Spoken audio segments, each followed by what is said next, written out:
This is the Troll Patrol, live with Justin Freakin.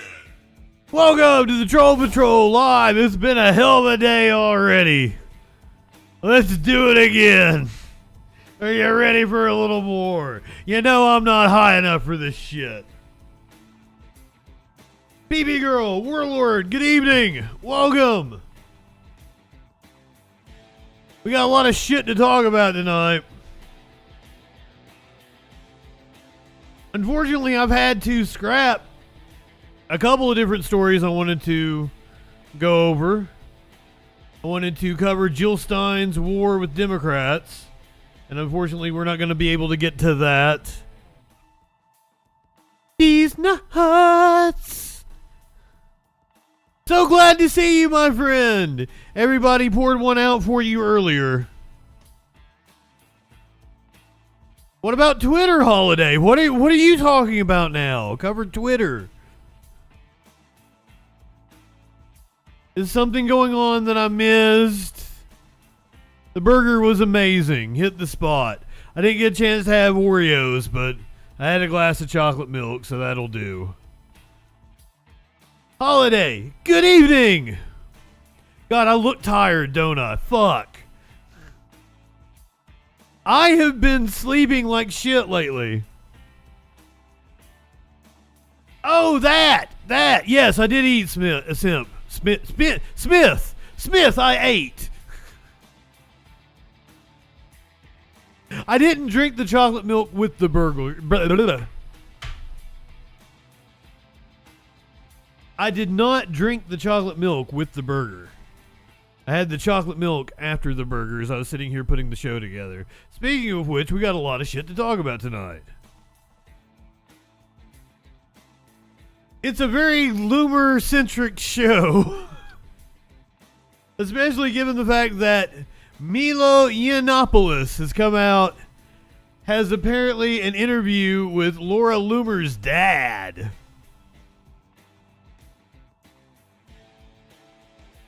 Donald Trump Sr. might not be the only Donald Trump cheating on his woman.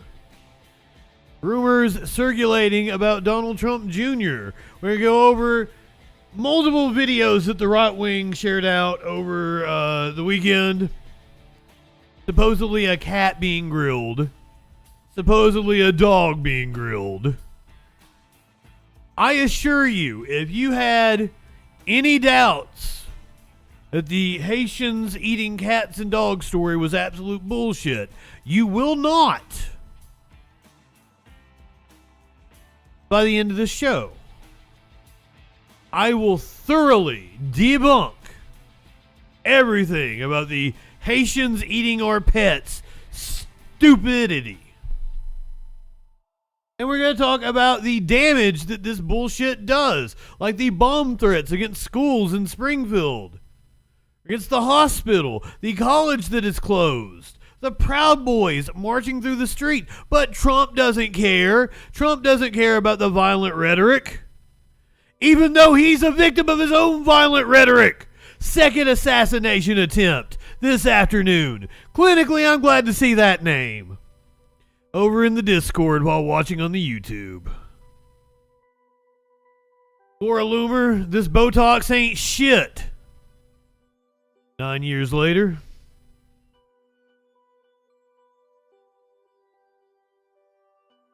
I've seen people call her a sleep paralysis demon.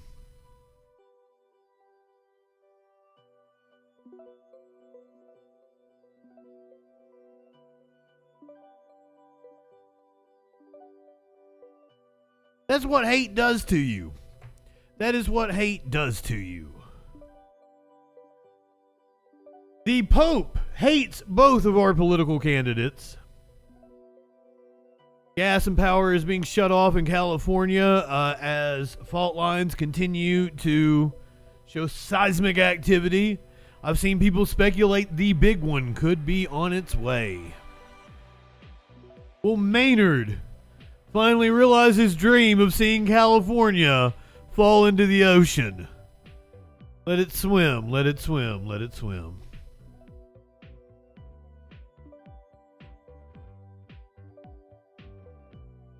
A model led police on a chase while she was on pink cocaine. Cocaine. We're talking about Justin Timberlake and his plea deal for his DUI. I think Jane's addiction has broken up again. Plus, a guy gave an interview to the BBC, and social media users spotted something hilarious in the background. And in today's animal video, I have a puppy that was deemed too friendly to become a cop. All that and a lot freaking more tonight on the Troll Patrol, live. Good evening, Libertad. Jamie LeBouf, welcome in, my friend. So glad to see you. Anyone else sneak in on me yet? Nope. Make a sandwich shop and call one the grilled pussy. It would be a tofu burger. Fire resist. Yeah. And you know what?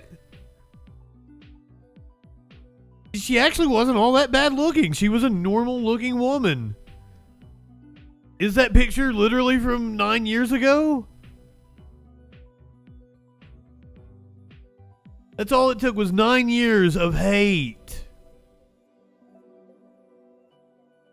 to turn her into a sleep paralysis demon. Now, I do have a young punk ass kid that's been trying to argue with me on YouTube. I can't help myself.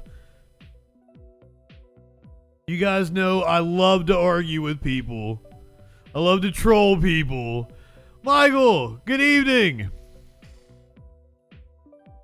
So when I make a video that for some reason a bunch of right-wingers see and it triggers them, which is hilarious because it was a 1 minute little comedy video about Trump being a chicken. And boy, people came to my YouTube like demanding I tell them about Kamala Harris's policy and shit. Defend Harris's policy. What has she done in the last 4 years? I'm like, it's a 1 minute video with a funny song under it. Munster Balls, good evening. Munster Balls is one type of balls that I don't want to kick. We like to kick authority in the balls. He's kicking authority in the balls.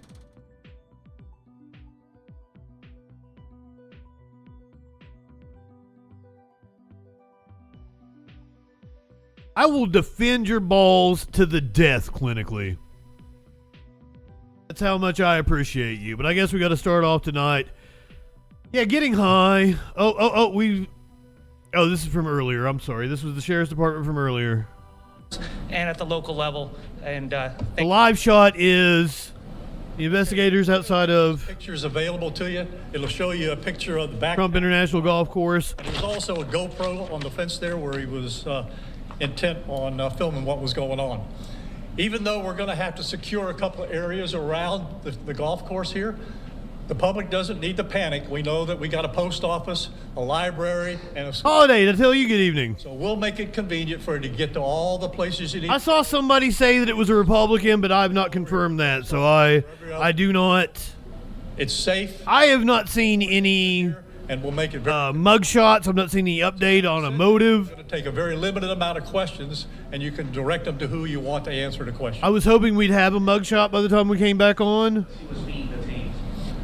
No statement right now. Am I being detained? Involvement in the incident, and there's further investigation to be completed. What was his? Mitochondria, what is his name?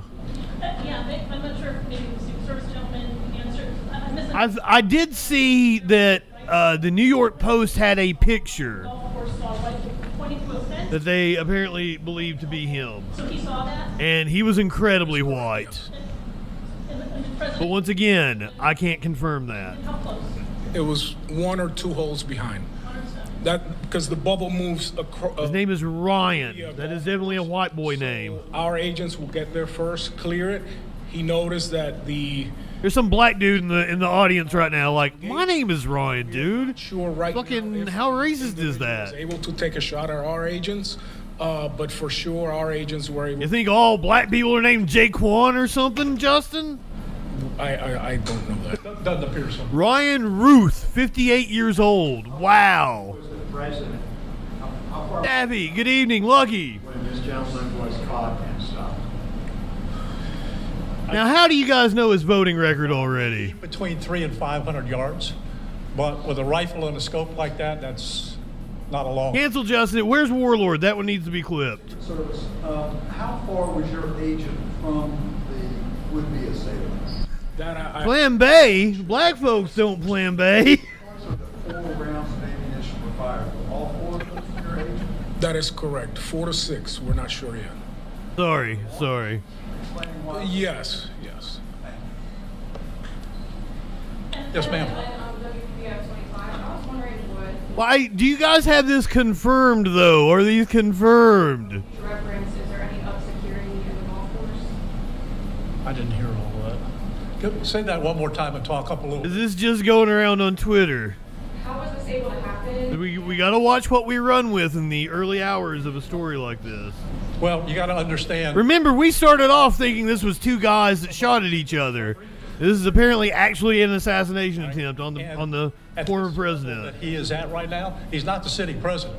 If he was, we would have had this entire golf course around it. I feel like he's upset about that. Is the cop upset that To the areas Trump's that not the sitting Secret president? Service deems possible. Princess Kimberly. So I would imagine that the next time he comes to the golf course, there'll probably be a little bit more people around the As perimeter. long as Hassan is like, hey, this is all rumor, we don't know this to be true, like he's fine. But like, I would see it as a Job. Which direction was it? as like journalistic malpractice, and I'm not even a journalist. I guess east-west. I do a stupid troll show. Layout of the golf course. And I'm like, I want to make sure our facts are correct. DJ Dub, good evening. To Summit Boulevard, one of them runs parallel to Congress. And he was in an area, It was confirmed? Okay. the shrubbery, where he could see both holes. So the president was another. If you plan on utilizing both holes, I have some advice for you. Oh, he's on the golf course, yeah, but he's back a ways.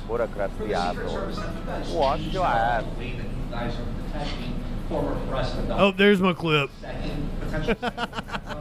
Can you just elaborate on how things have changed and what you make of all this?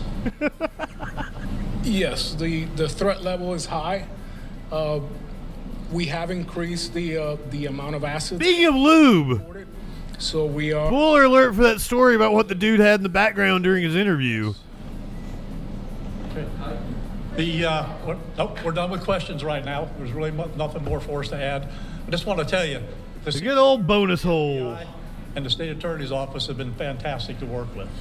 There is this Now, our agency, Libertad. There's this female to male that's how we got the guy. transgender dude on Grindr that has We had a tag. tapped me multiple times on Grindr, like every day. So be And like I've been like, hey dude, let's hook up, let's do it, like, come on, and like he'll just stop talking to me, and then like the next day taps me again. I'm like, well, I've been trying to stick my dick in you. Palm Beach County Sheriff's Office. He's like, oh really now? Into Send me pics. I'm like, I sent you pics days ago. God damn it. Trump on your screen, a live look right now in West Palm Beach at Trump International. I'm sorry, that's probably too much info. Libertad, good evening. You can see that it is still a very active situation as investigators trying to piece together exactly what happened. YouTube, Second welcome. attempted assassination in the course of about 2 months. The first one against the former president. I have not seen anything in Butler, Pennsylvania. to confirm that he was a Republican. I've seen people speculate. Today, reports of those shots fired at about. I like to be units have for sure about things.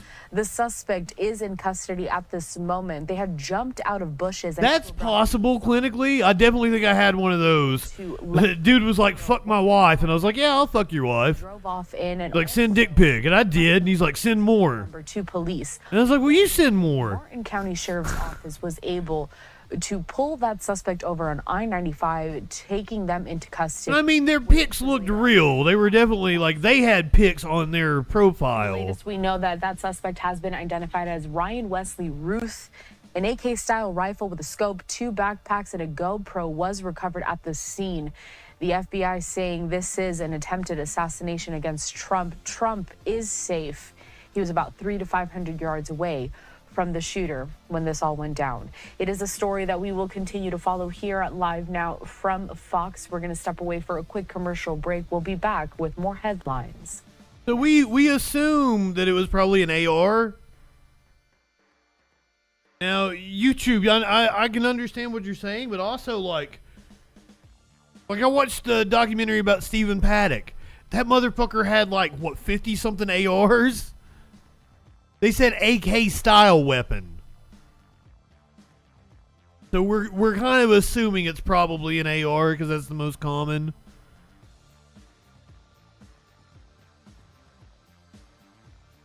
So that, I'm not a gun guy. I don't know what the gun of choice is, but it seems like people that want to be. Was the photo an AK? Okay, I don't know well enough. Thank you, Buffalo Bill. Was a gun nut? Are you recovering?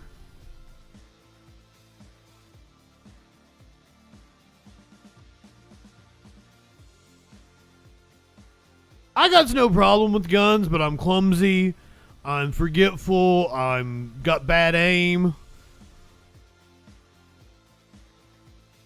I'm careless, I shouldn't have a gun. That's just, but I have self-awareness. My buddy, who was an MP in the Marines, incredibly disciplined. Not clumsy. Very eagle-eyed. Very responsible. Absolutely feel safe being around him with guns. It's all it's all relative. I would trust him with it. You guys know him as Puzzle Bitch, by the way.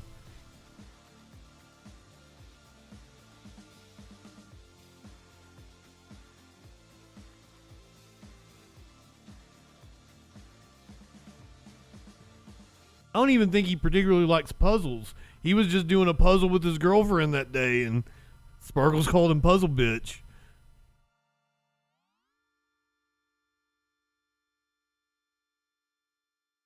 Condria, I tell you good evening. Welcome back here to Live Now from Fox. We are still monitoring this, a live picture out in West Palm Beach in Florida. Now that the FBI Common Sparkles W. calling an assassination attempt against former President Donald Trump. He's a backseat puzzler. She's a backseat puzzler. I want to keep it on your screen as we know that this is the top story of the day today. So I'm going to keep this on your screen, but at the same time, I do want to re-rack some of the experts that we had on. It wasn't exactly my top story of the day, to be honest with you. Fluid and developing story that we are following here. So earlier, I did speak with retired FBI Special Agent Scott Duffy, and he Scott Duffy. We already heard from Scott a lot earlier, so we're gonna go ahead and move on with the news I have planned. We'll check back in, see if we can get a mugshot here in just a little bit. My top story of the day was completely different, still concerning Trump tangentially, but completely different. I would like to show you this video of one Miss Laura Loomer with Nick Fuentes. Official drink of America first. To the hostile takeover of the Republican Party. Absolutely. The official drink of America first. To the hostile takeover of the Republican Party. Absolutely. That's a stout, too. The hostile takeover of the Republican Party. The hostile takeover of the Republican Party. Apparently, Laura Loomer now having the ear of the former president and the Republican candidate for president, Donald Trump, taking a question about Loomer on Friday. Kanye, Law Dog. Yeah, go ahead, please. What value do you feel that Laura Loomer brings to you? And has nobody told you about the conspiracy theories that she is promoting? No, I don't know that much about it. No, I don't. I know she's a big fan of the campaign, but I really don't know. I would say that, well, she brings a spirit to us that a lot of people have. We have very spirited people. And in all fairness to her, she hates seeing what's happened to the country, I guess. I mean, she hates seeing what's happened to the country. So do I. It's very sad. It's, yeah. She hates seeing what is happening to the country, which is mainly brown people coming in. That's one of Laura Loomer's biggest issues. She's very much, she calls herself a white defender. This was Trump with Laura at Mar-a-Lago the other day. That says Trump 2024. Thank you. We love. She's actually. That says Trump 2024. Thank you. We love. She's actually. That says Trump 2024. What do you guys think? Is there chemistry between them? Do you think there might be something going on? According to Laura Loomer's former friend and former close associate of Nick Fuentes, Milo Yiannopoulos. He says, I regret to inform you that there is near zero chance Loomer is pregnant. The president doesn't really have that kind of sex anymore, according to those close to him, and certainly not with mistresses. It's almost exclusively blowjobs. I love the top comment is Laura Loomer probably uses her teeth. Now, once again, this is Milo or however the fuck you say it. And he's a petty, bitter bitch. And he might be lying just for clicks. Bo Magada, good evening.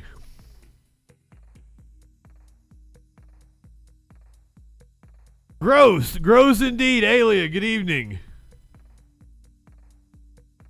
But apparently, that's not the only dishing on Loomer and Trump that Milo is doing.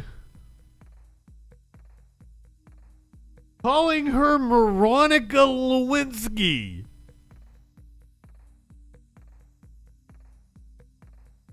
This just dropped a few hours ago. He calls himself a civil rights icon. This piece of shit. Why can't Laura Loomer own a gun? I asked her father Jeff and the FBI. This evening, gunshots rang out across the parking lot of one of Trump's golf courses in what some are calling a second assassination attempt. The president is fine, but Laura Loomer is racing to the scene anyway, as she did the last time, later claiming that it was the president who wanted her there to comfort him in the aftermath of Thomas Crook's failed shooting. I am driving to West Palm Beach, Florida to cover the attempted assassination of President Trump. I'll be posting updates from the scene once I get there. Protect President Trump at all costs. How Loomer expects to protect Trump isn't clear, given that she is barred from owning a firearm anywhere in the United States. In fundraising emails, Laura Loomer tells her fans that she has been targeted by the FBI for political prosecution. They've blacklisted her from owning a gun, she says, which threatens her physical safety. But Loomer's account misses out a critical detail. It's not her politics, but rather her fragile mental state that prompted the Bureau to block her from possessing a firearm. Far from singling her out, the FBI has bent over backwards to gently explain to Loomer why she is not a fit person to own a gun. For instance, a letter they sent in 2020 in response to her appeal delicately cited the 2 involuntary psychiatric holds her own father, Jeff Loomer, had placed her under in the prior half-decade. I know because I've seen the letter they sent in response to her appeal. I have a copy of it in my safe in Los Angeles. What a petty bitch. Wow. Let them fight. I love this when the worst people in the world are fighting with each other. Just sit back and watch. Of course, since we're talking about Laura Loomer, some of you might not be familiar with her. I think her biggest claim to fame was in 2017. I believe is when this happened. She handcuffed herself to the headquarters of Twitter for being banned. Hello, everybody. And put a fake Star of David on her. My name is Laura Loomer. I'm a conservative investigative journalist, and today I'm here at Twitter in New York City to talk to you about social media censorship and the double standard that exists here at Twitter. Jack Dorsey at Twitter banned my account permanently on November 21st. I am a conservative Jewish journalist. That's right around the time Twitter permanently banned me, or ironically. About an Islamic congresswoman, facts about Sharia law, and now I am banned as a journalist permanently from Twitter. There's a double standard here, and everybody needs. It's kind of funny just because people like walk in and out of the building on this side. because she's not blocking the entrance in any way. Louis Farrakhan. And on this side, that's the tweet that I was permanently banned for. Let's take a look. Louis Farrakhan's tweet was, "I'm not an anti-Semite, I'm anti-termite." My tweet was, "Isn't it ironic how the Twitter moment used to celebrate women, LGBT?" Louis Farrakhan should probably be banned for that. Omar. Ilhan is But he was a little more sneaky. female genital mutilation. Under Sharia, homosexuals are oppressed and killed. Fuzzy face. And forced to wear the hijab. Ilhan is anti-Jewish. As a Jewish woman, I stand before you today. Oh, she's Jewish? Star that the Nazis made the Jews wear during the Holocaust. I had no idea. But see, the difference between your tweet and Louis Farrakhan is yours is just outright hateful. It's complete mask off. His was like tongue-in-cheek. Do you see the difference? That's why the automation at Twitter couldn't detect it. You got to be smarter about your hatred. But I mean, I guess lucky for us that they are the dumbest people walking the planet. Trump allies are worried about Loomer's influence. Good Sunday morning. We are now just 51 days away from Election Day. And after the first debate this past week, the race is still incredibly close. Former President Trump's ally. That's amazing. These critical final days talking about the issues on voters' minds, the economy, healthcare, immigration, and focusing on the vice president's vulnerabilities. Instead, Mr. Trump spent most of the week falsely claiming that migrants are eating pets in a small town in Ohio and defending his association with a far-right agitator who other Republicans have condemned. On Tuesday night, former President Trump and Vice President Harris faced off for what may have been the most important 90 minutes of the campaign. Donald Trump was fired by 81 million people. Clearly, he is having a very difficult time processing that. I've never seen a worse period of time. People can't go out and buy cereal or bacon or eggs or anything else. During the course of his rallies, he talks about I have bacon and eggs. Hannibal Lecter. He will talk about windmills cause cancer. And I will tell you, the one thing you will not hear him talk about is you. We have the biggest rallies, the most incredible rallies in the history of politics. Now, former President Trump doubled down on baseless claims he made on the debate stage that members of the Haitian population in Springfield, Ohio, are abusing pets. City officials say there is just no evidence of that. In Springfield, they're eating the dogs, the people that came in. They're eating the cats. They're eating the pets of the people that live there. They take in the geese. You know where the geese are? In the park, in the lake. and even walking off with their pets. My dog's been taken. You don't have a dog, bitch. This morning, Springfield is on edge after days of bomb threats that closed public schools, government buildings, and hospitals. Former President Trump also defended his association with far-right activist Laura Loomer, who traveled with him as he made multiple stops on Wednesday to mark the 23rd anniversary of the September 11th attacks. Just last year, Loomer posted a video on social media that called the 9/11 attacks an inside job. This week, she posted a racist tweet about Vice President Harris. Some Republicans are condemning her. North Carolina Senator Tom Tillis writing, quote, Laura Loomer is a crazy conspiracy theorist who regularly utters disgusting garbage intended to divide Republicans. Something leopards eating people's faces party. Real concerns about Loomer and Trump's relationship and worry Loomer could cost him votes in key battleground states. During a news conference on Friday, Mr. Trump downplayed his connection to Loomer, but did not disavow her statements. What value do you feel that Laura Loomer brings to you? And has nobody told you about the conspiracy theories that she has promoted? No, I don't know that much about it. No, I don't. I know she's a big fan of the campaign, but I really don't know. What is she? Big fan, apparently. I would say that, well, she brings a spirit to us that a lot of people have. We have very spirited people. Later, he posted on social media, Laura Loomer doesn't work for the campaign. She's a private citizen and longtime supporter. I disagree with the statements she made, but like the many millions of people who support me, she is tired of watching the radical left Marxists and fascists violently attack and smear me. Thanks for watching. Shut up, Lester. Breaking news and... He didn't mean spirit. He meant spit on it. He means that she gives it that old hawk to Snappa, good evening.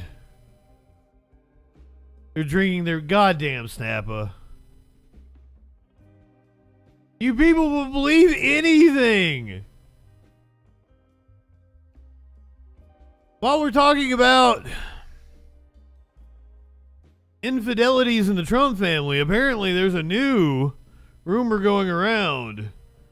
Donald Trump Jr. is caught kissing glamorous Palm Beach socialite Bettina Anderson during brunch date without fiancée Kimberly Guilfoyle. Witnesses told DailyMail.com Don Jr. and Bettina were definitely on a date. Donald Trump Jr. has been caught locking lips with a Republican Palm Beach socialite, and it isn't his fiancée Kimberly Guilfoyle. The former president's son was spotted canoodling with the glamorous it girl Bettina Anderson, 37, during an intimate brunch date last month, and sources tell the DailyMail.com the romance is the talk of Palm Beach. Exclusive DailyMail.com pictures show Don Jr.'s rendezvous with the model, influencer, and philanthropist at the Honor Bar located inside Palm Beach's swanky Royal Poinciana Plaza. I've never heard that word before. I assume it's Spanish for something. And witnesses to the close encounter say it was clear this was definitely no business meeting, with one revealing the blonde beauty was seen reaching over to plant a sexy kiss on Don's lips.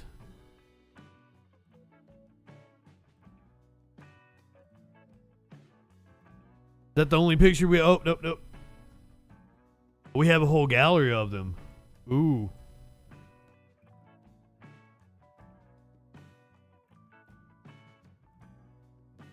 Where's my... I want the whole gallery. Come on, show it to me. Oh, never mind then.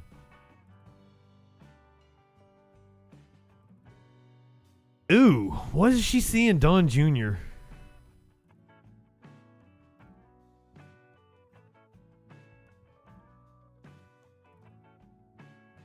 The trendy model and philanthropist look stylish in a graphic tank top. God damn. Daily Mail. You want to know about the goose story? You want to go back to that shit? Is your goose cooked?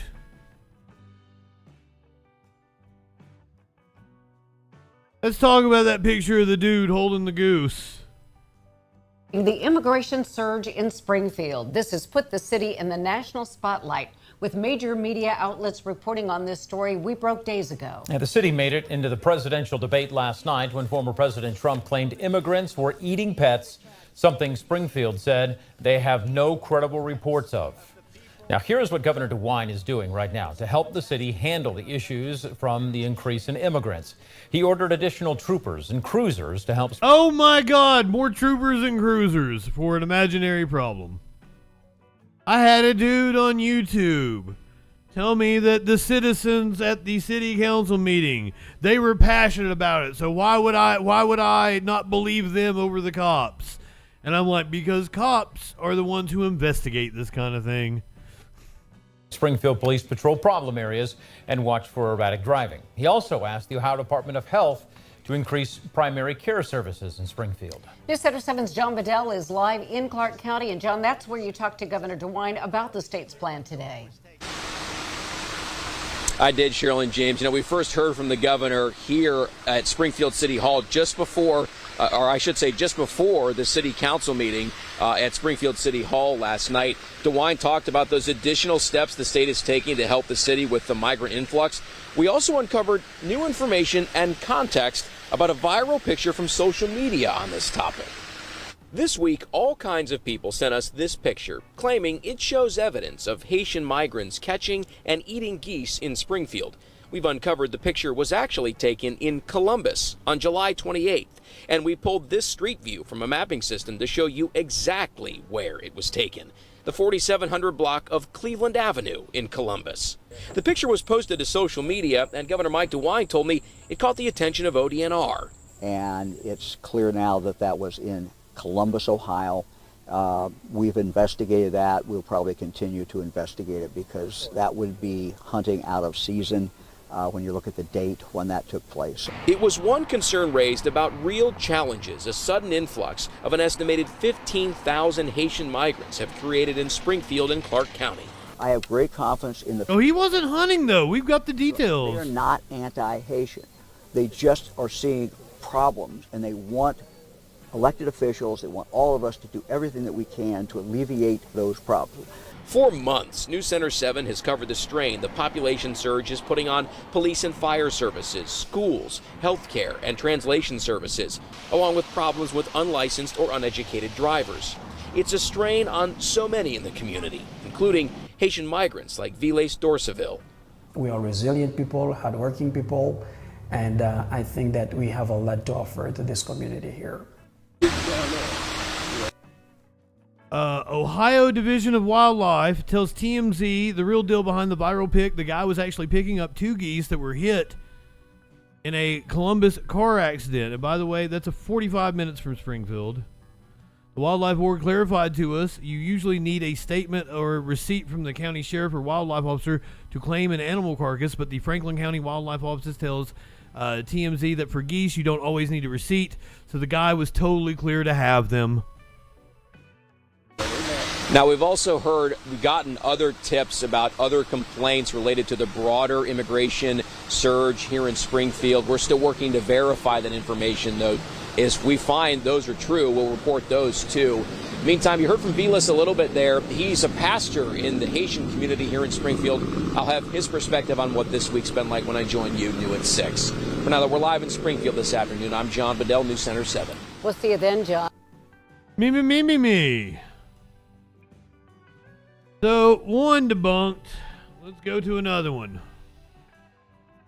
You guys like dog?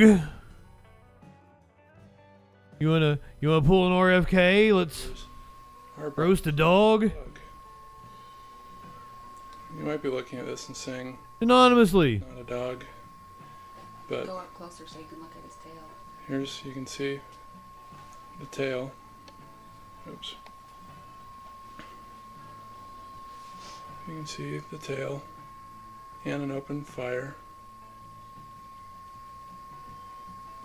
I'm not sure what's on the underbelly of it with a little kid out there. Yeah, I love the white kids that... We got a dog. So, that's really fun. Go into the video. Killing a damn dog in their backyard. And our cat's missing. And our cat's missing. The fact that our Bosnian neighbors Bosnian. They're apparently Bosnian. You might be looking at this and saying, that's not a dog. But Go up closer so you can look at it. I am looking at that and saying it's not a dog because that is not a dog.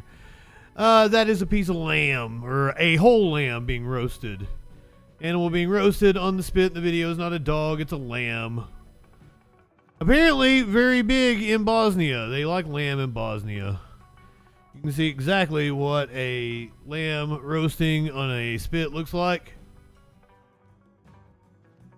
And apparently this is a thing that I just learned. Lambs have long tails like that. They're usually nubbed or whatever you call it. That's why you see them with the. That's where you see them with the little poof on the back instead of a tail, but they actually have tails. I learned that today. Docked. Thank you, Simba. Just learned that today. So, what do you know about that? Also, lamb, amazing. Big fan of Greek food, and they cook a lot of lamb. Now, here's another one, and just by the fact that it was shared by Christopher Rufo, it should be enough to tell you it's bullshit. Yo, what is this they got on the grill? Chicken. Man, listen, man.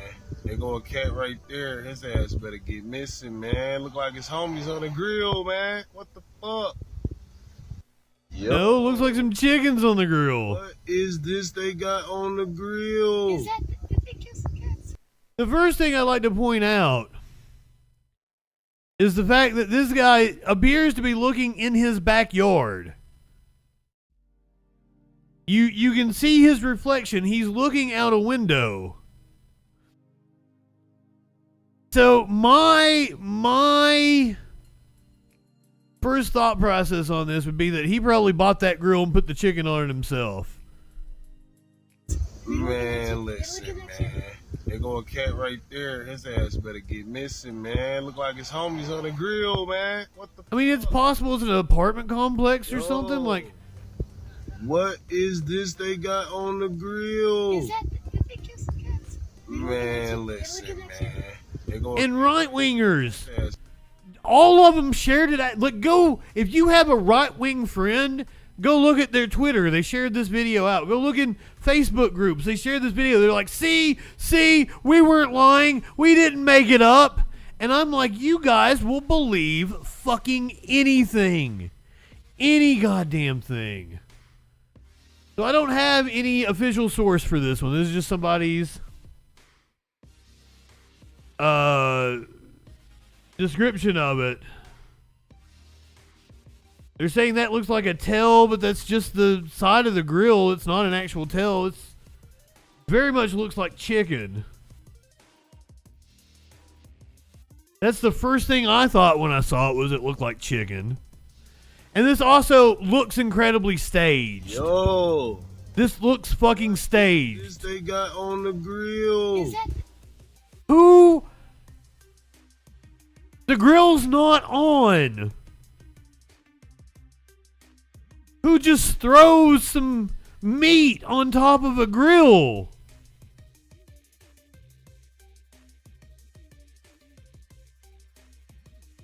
Yeah, why wouldn't you would spatchcock it. If you wanted to cook a cat, you would spatchcock it. Minty, good evening.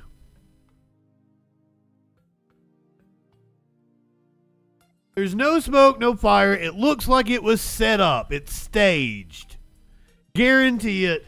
And that is fucking chicken.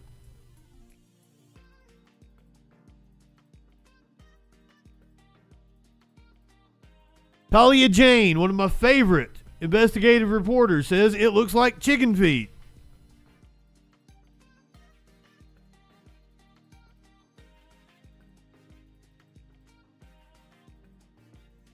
You'd want to grill it all at one time. You'd spatchcock it, put the whole thing on there, and then you'd fucking fix it up the way you would a chicken. Nobody that's actually cooking something is just throwing them on like that. That is absolutely absurd. And even Talia Jane said spatchcock the torso. That's how you would cook a fucking cat.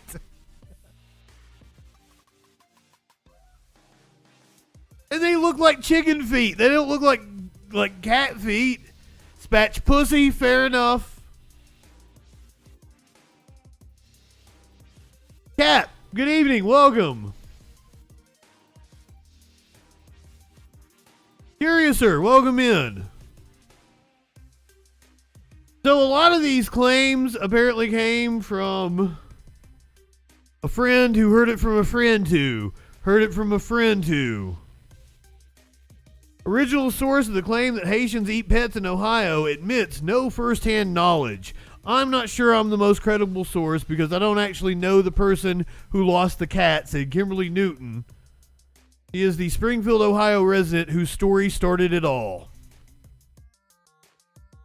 In just days, a bizarre and baseless claim accusing Haitian migrants of eating pet cats in Springfield, Ohio, went from an obscure Facebook post in a private group to a talking point by Republican Donald Trump during Tuesday night's presidential debate. The journey of the viral claim, from vague, third-hand gossip among Ohio neighbors to the presidential debate stage, where it was broadcast to 67 million people, is as stunning as the claim itself, according to those who started it all. NewsGuard identified and tracked down the two people central to the claim, Erica Lee, the Springfield resident who wrote the original Facebook post, and Kimberly Newton, the neighbor who provided her with a third-hand account of the rumor, making Lee's social media post a fourth-hand account.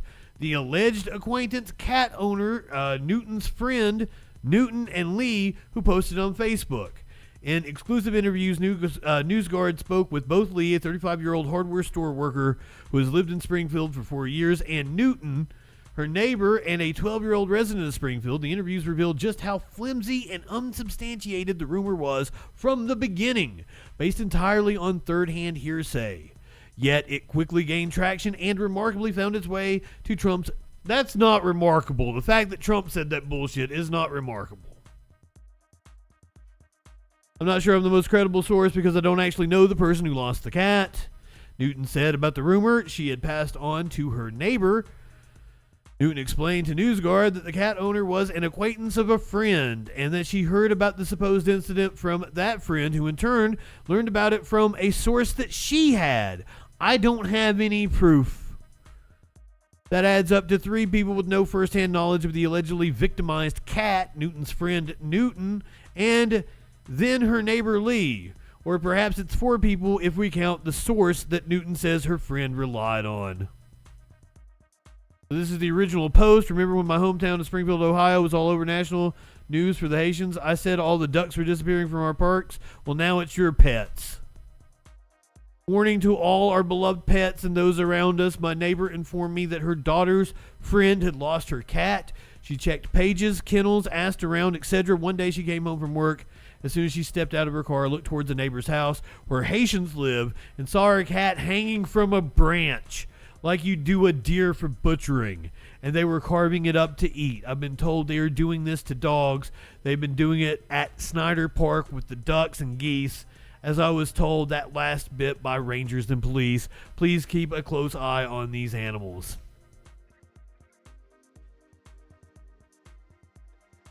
It was bullshit. All of it's bullshit. All of this is bullshit.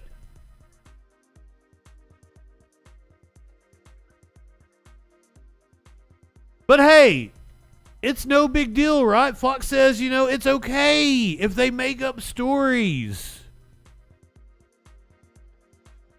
That JD Vance and others, have highlighted to him. JD has said on other networks that this is something his constituents have told him, in addition to some of the memes that are going around. But this is Meghan McCain's husband, by the way. I actually think the power of this is just that it creates an enormous amount of very funny and shareable memes. I think that the reason that this story, though, I think is something that they've chosen to highlight, as JD, has also said, is that you weren't paying attention when we were talking about migrants killing people. You weren't paying attention when we were talking about the ramifications of what this does to communities when you just parachute in thousands and thousands of refugees. And so if this story gets you to pay attention to even anything that's happening, that I think that's the actual strategy behind why they're leaning into it. Senator Vance has said disgusting. Today, American media totally ignores this until Donald Trump and I began talking about cat memes, Liz. Create stories so American media actually pays attention. But now we switched to geese. But there was create stories so media pays attention. Who was helping two injured geese, and that was portrayed. So, given that local officials, the city manager, the Ohio governor was a Republican, say there's nothing to this, is this a problem? It's a huge problem, and here's why. It's way more than funny memes that many of us have laughed at. It has unleashed something really upsetting on Springfield. There have been bomb threats where... Yep, there have been bomb threats. Thank you, Liz. 2 Springfield hospitals placed on brief lockdowns after receiving bomb threats. Tonight at 6, more problems in Springfield. 2 hospitals put on lockdown this morning after another bomb threat was discovered. Kettering Health Springfield and Mercy Health Springfield say they received these reports of the threat shortly after 6 this morning. Springfield police say they searched both buildings and did not find anything suspicious. The lockdowns at both hospitals have been lifted. The Arizona Cap, what the fuck are you talking about? Do you want to show me mutilated animals? Are you a sick fuck? What is wrong with you?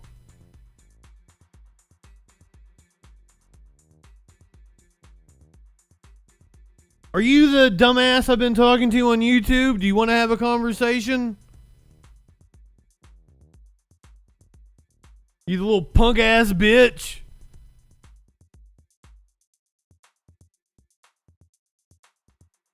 What do you think it proves?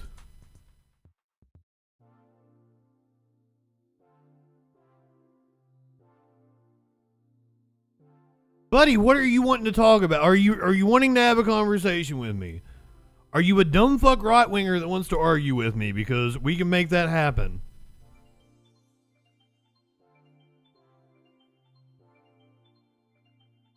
If you are watching on Twitch, I'm going to have to hit you with the ad break. We're going to have to get it out of the way. We do the 3 minutes of ads all at one time. Get it out of the way. That way nobody has to miss any content. We're just going to be getting high and talking to Cap here, who's apparently a dumb fuck. We got all kinds of news on the other side of the break here on the Troll Patrol live.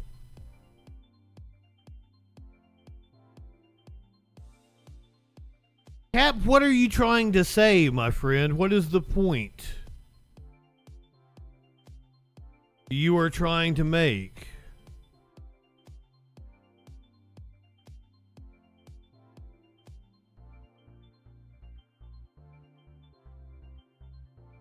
I clearly debunked the Haitians are eating our pets bullshit. So now you're wanting to tell me about some mutilated animal in Houston, and that has fuck all to do about what? Oh, me. I'm sorry. Are they Trumpers?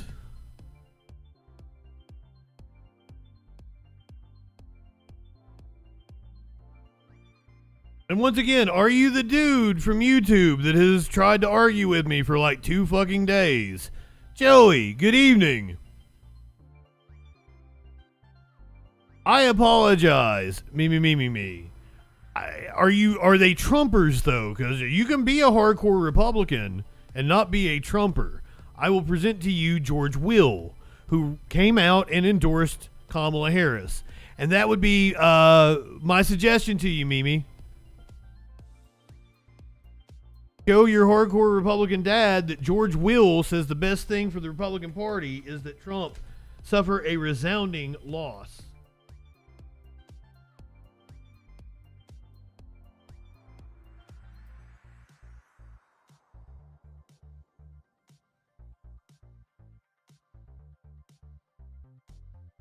Here is his column in the Washington Post about it. You'd like to share it with him?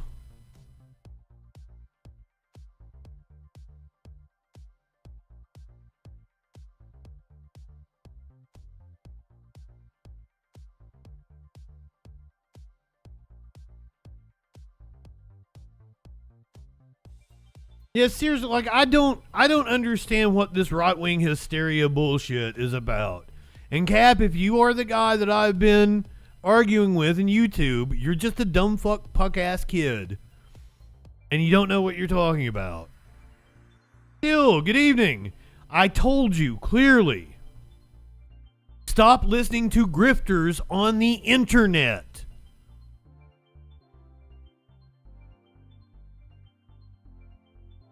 Yes, Dill.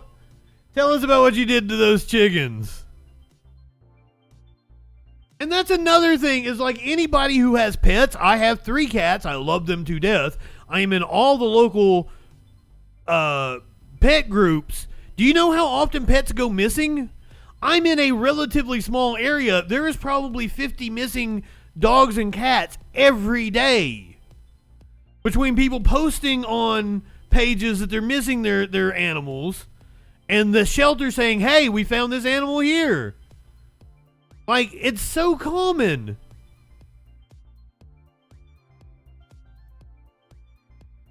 Fair enough, Cap. I've had some dude arguing with me under one of my videos for a couple of days now. And you kind of sound like him. But what was your point?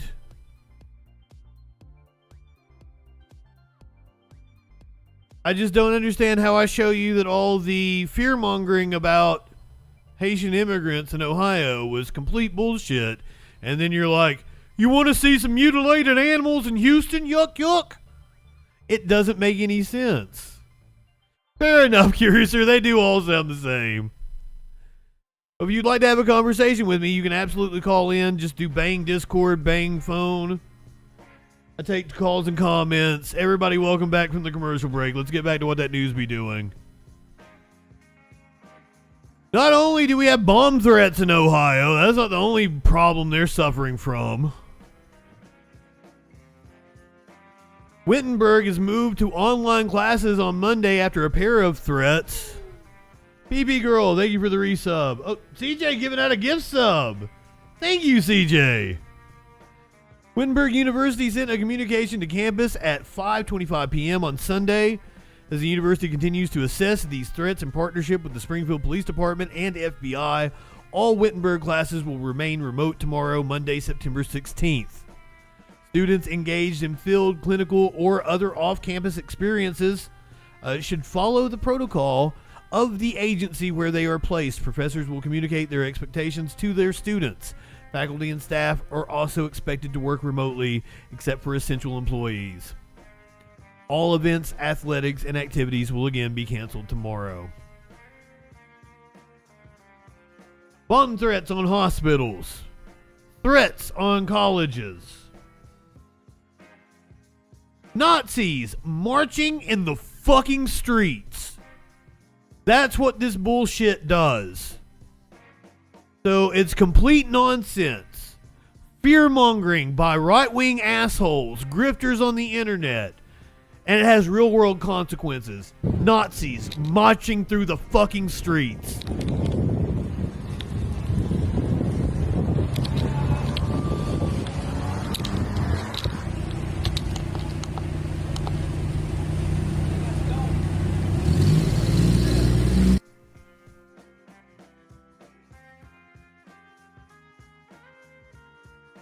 The idea of Haitians in your community shouldn't scare you more than literal goddamn Nazis. The all-male far-right Proud Boys has been spotted marching on the streets of Springfield, Ohio. There's been no confirmation on what they plan to do or where they were headed.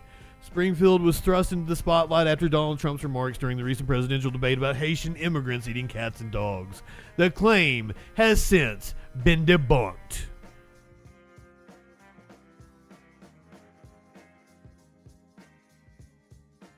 But hey, even though the claims have been debunked, what do you think Donald Trump has to say about it?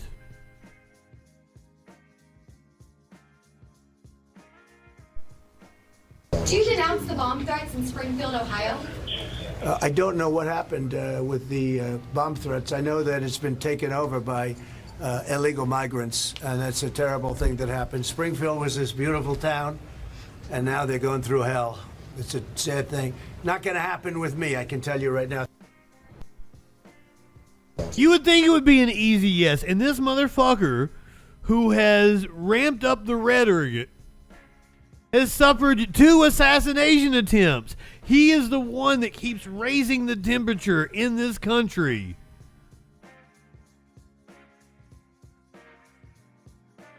Socialist Aunt, good evening. What about J.D. Vance? You think he feels any remorse for spreading bullshit? He was on Face the Nation this morning. We begin with Republican vice presidential nominee, Senator J.D. Vance of Ohio. Welcome back to Face the Nation. Thanks, Margaret. Good morning. Senator, we heard from Donald Trump this week that he wants to end all taxes on overtime pay for workers. How would this exemption work? Would this mean someone working a 40-hour work week would then not pay payroll taxes and not pay income taxes? Well, that's exactly how he envisions it, of course. We're talking about hourly workers, and of course, when you work overtime in this country beyond 40 hours, you get time and a half, and the president's saying if you're one of those select hard workers that's really busting your rear end to try to make good in Kamala Harris's economy, then you should get a tax cut. And I think it fits fully, Margaret, with his entire tax agenda, which is we want American workers to get tax cuts under President Trump's policies, and we want to actually penalize companies that are shipping jobs overseas. That's not what his tax plan did in 2017. Did the exact opposite, actually. Through tariffs. And Kamala Harris's tax policies are, in fact, the inversion of that. She wants to raise taxes on American workers and actually reward companies for shipping jobs overseas. So it is a really stark contrast between the agenda of Donald Trump and of Kamala Harris. But just to follow up. And tariffs are literally a tax on the citizens. Do you think we just fell out of a coconut tree? You think you just fell out of a coconut tree? You said penalize companies who ship jobs overseas. So your tariff policy would only apply to those companies who are shipping jobs overseas?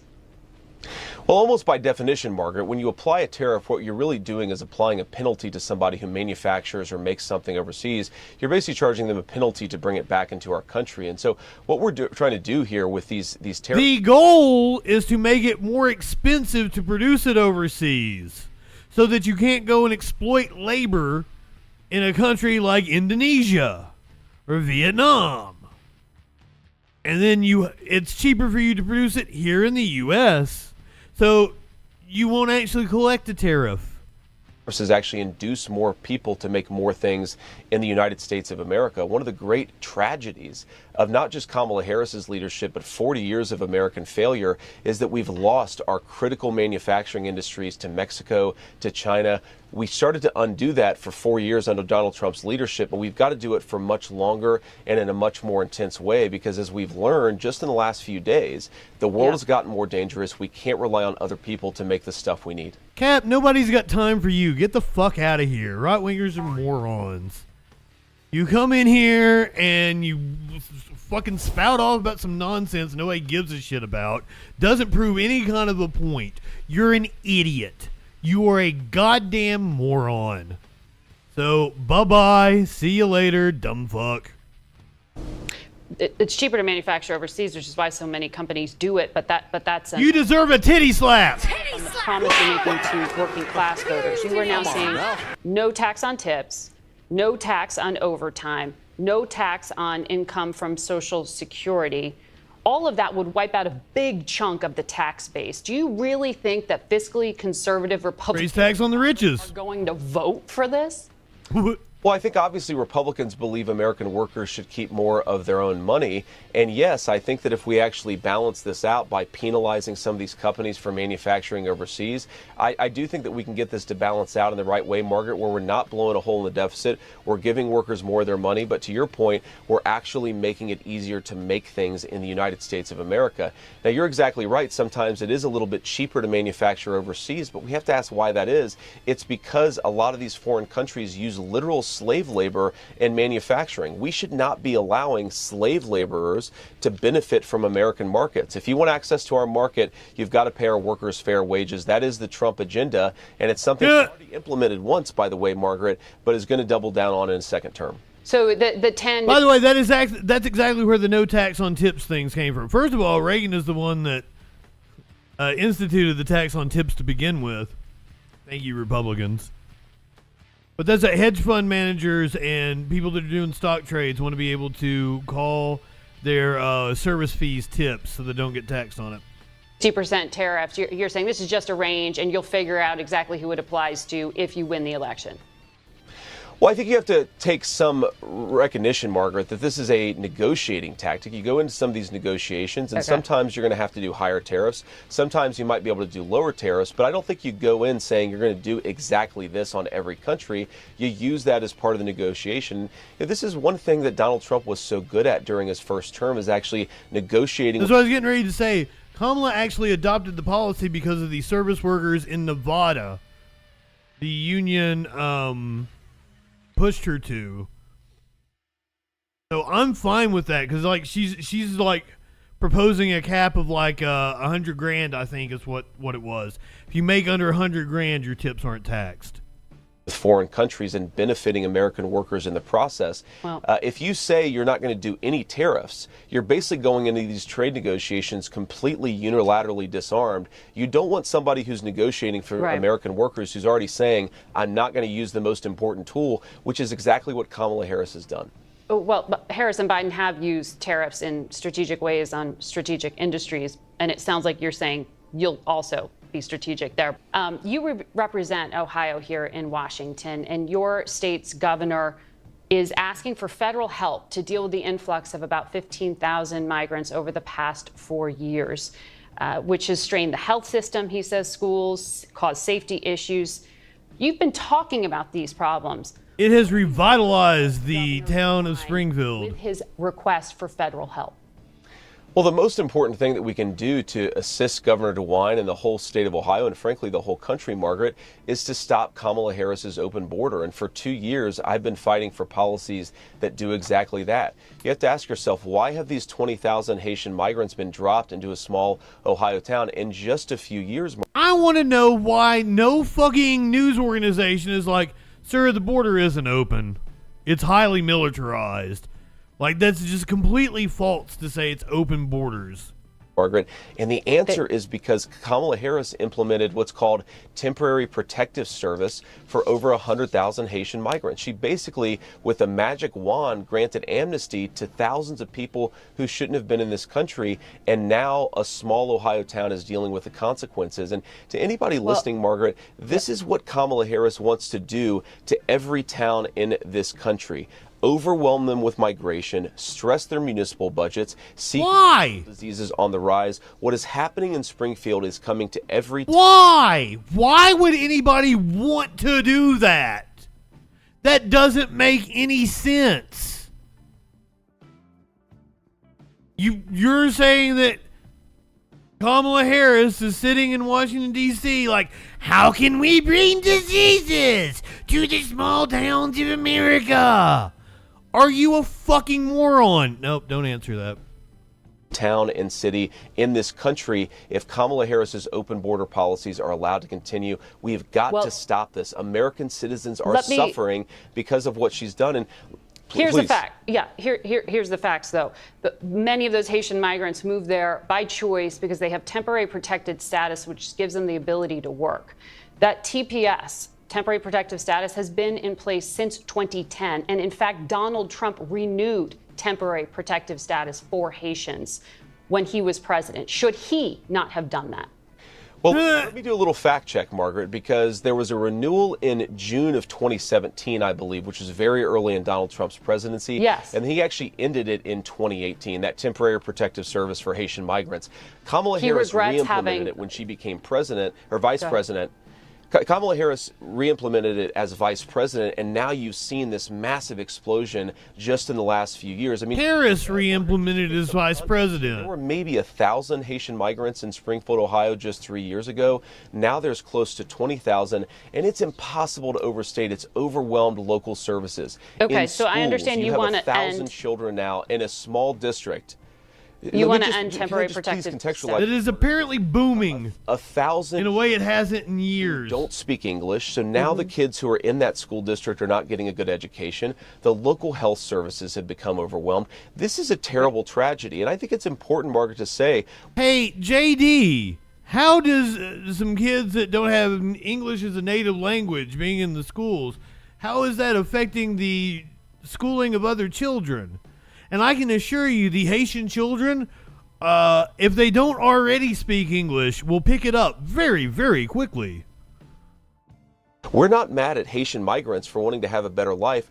We're angry at Kamala Harris for letting this happen to a small Ohio town. And thank God Donald Trump has called attention to it and would fight back against these policies. Yes, we're getting a good education because of bomb threats. Well, Governor DeWine has been calling attention to it and asking for federal help. On September 9th, you amplified what you said yourself were rumors about Haitian migrants eating pets. Donald Trump then claimed those were facts, and he repeated them to 67 million people on the debate stage this past week. In Springfield yesterday, 2 hospitals went into lockdown after police were alerted to a bomb threat. On Friday, 2 elementary schools, 1 middle school were evacuated. Thursday, an elementary school was also evacuated, and Springfield City Hall had to evacuate due to a bomb threat made by someone who said they were concerned about immigration. These false claims are endangering your constituents. Do you regret your words? Well, Margaret, first of all, we condemn all violence and condemn all threats of violence. I want whoever made these threats to be prosecuted to the full extent of the law. But we don't believe, Margaret, in a heckler's veto in this country. You can condemn violence on the one hand while also saying that there have been terrible problems caused by Kamala Harris's open border in Springfield. Now, you said that these are false rumors. Well, I've heard about a dozen things from my constituents in Springfield, Ohio. False. 10 of them are verifiable and confirmable. Fake. We have direct firsthand accounts of, for example, migrants abducting geese at the local park and slaughtering them and eating them. Now, maybe all of these constituents are lying to me, but I would appreciate if the media... No, I'll tell you exactly what they're doing. I'll tell you exactly what they're doing. They're hearing the bullshit you were saying, that Trump is saying, that Fox News is saying, that people on Twitter and Facebook are saying, and they're getting their asses worked up, and then they're calling you, and they're fucking calling the city council. They're going to city council meetings, and they're repeating the shit that you have planted in their head, and it's one big feedback loop of bullshit.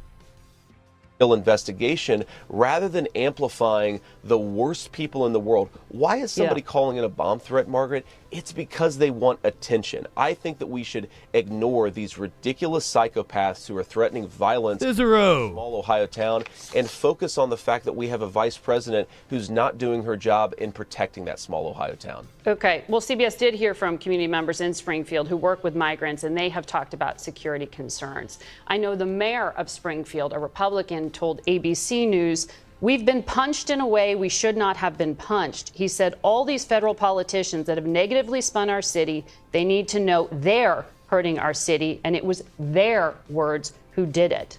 God damn it. Words, sir. Do you... Margaret, we've been hearing about these problems for months, even in some cases for years, and the problem here is not that Donald Trump and I have called out what's happened to Springfield. No, I have talked about the problems and cited Governor DeWine saying what were legitimate problems. I'm not asking about that. We have documented that. I'm asking about your words, sir, which you are responsible for. But, Margaret, you only documented it after Donald Trump called attention to it. And so, look, with all respect to the Springfield mayor, we've heard from many people who live in his town who are grateful, Margaret, for the fact that we are now talking about these problems and trying to solve them. We don't want anything bad to happen to Springfield, but the worst thing that's happened to Springfield in the last 20 years is that Kamala Harris allowed 20,000 migrants to the door with no plan to assimilate them, no plan to care for them, no plan to help the residents deal with the massive strain on social services. I understand. Look, I talk to a lot of people in Springfield. People are frustrated with the national media attention. Some people are also grateful that finally someone is paying attention to what's going on. You're never going to get this stuff perfect, Margaret, but that's why Kamala Harris shouldn't have done this in the first place. These people are suffering because she didn't do her job. Again, the Springfield mayor is a Republican. That's who I was quoting to you. Yesterday, you posted a video, the origins of which CBS cannot confirm, claiming Africans are grilling cats in Dayton. Haiti's not Africa, Dayton's not Springfield. But putting all that aside, what is your intent in furthering the focus on these people? You're not talking about how to surge federal funds to help with safety, hospitals, and schools. You don't have any plan to do anything. You just want to demonize people. It's called demagoguery. You're talking about this. Margaret, is your argument really that it's a huge difference if migrants are grilling cats 20 miles away from Springfield rather than downtown Springfield? And would it change if the video was 20 miles closer to where these things allegedly occur? Nobody is grilling cats. The American media ignores these stories. Everybody who has dealt with a large influx of migration knows that I need to get another flag. Practices that seem very far out there to a lot of Americans. Are we not allowed to talk about this in the United States of America, Margaret? Because the American media is more interested in fact-checking innocent people who are begging for relief than they are in investigating some of these claims. I'm going to talk about what my constituents are sending me. That video was actually filmed by a constituent. That video was filmed by a person who is worried about what's going on in these communities. I'm going to talk about it because that's what I need to do. Which one? The chicken video? For Ohio is represent Ohio and actually make sure that people's concerns get their voice. Again, as a representative of Ohio, these are officials from Ohio, including the Dayton police chief, who said there is no evidence of what you just claimed as being verifiable or true. CBS confirmed, we were able to confirm this video, and it was of the Proud Boys marching through Springfield yesterday. JD Pence. Groups have been amplifying the concerns about Haitians for weeks. Somebody on Twitter said it's isn't it weird that JD finally found his voice when he started speaking Nazi propaganda? What exactly, what constituency are you probably butchered that to here by putting this at the center of the conversation? Margaret, first of all, whatever a local mayor said about this case, I am hearing from dozens of constituents who are concerned about these issues. They are allowed to be concerned about these issues, and I think it's shameful how the American media ignores them. Now, you mentioned it's shameful how you keep lying. You don't call a senator to talk about your missing pet. That is a local law enforcement matter, and they say you're full of shit. Proud Boys March. I imagine that's the clip that I saw yesterday of about a dozen people marching down the street. Of course, I don't align myself with the views of the Proud Boys, Margaret, but we have to remember that this is a real problem. The media it's not like a dozen marchers to ignore and distract from the fact that thanks to Kamala Harris's open borders, there are children who aren't getting a good education. Thanks to her open border, there is a rise in HIV cases in Springfield, Ohio. Thanks to her open border, murders are up 81% in Springfield, Ohio. I am much from when? From when? I would almost guarantee you that 81% is like there were 6 in 2022 and there were 11 in 2023 because Springfield is a small town. More concerned about the vice president. That's what somebody was like, murders are up in Kansas City like 110%, and it was like they had 2 the year before and it was like 5 the next year, and I was like, seriously? that's hilarious. Murders are up 110%. I mean, I guess technically, or I guess that'd be like 150%, wouldn't it? Technically true, but United States failing to do her job than I am that a dozen people carried the wrong flag when they were marching in Springfield, Ohio yesterday. Let's focus on the real problem. That's the Vice President of the United States not doing her job. PP Girl, and we played the parents condemning people using their child for political purposes. They were very upset about it, but hey. Apparently, the Pope thinks both our candidates suck. Maybe the Pope is an enlightened centrist. Ambedue sono contro la vita, sia quello che butta via i migranti, sia quello. Ambedue sono contro la vita. Let's make their own decision. Quello. What bullshit? It's clear which one is the lesser evil. And like in terms of casting my vote for Harris, I will defend it this way. That one of those two parties is going to win. And the Democrats are far more susceptible to pressure on issues that I care about. Labor, war, environment. Those are my top issues.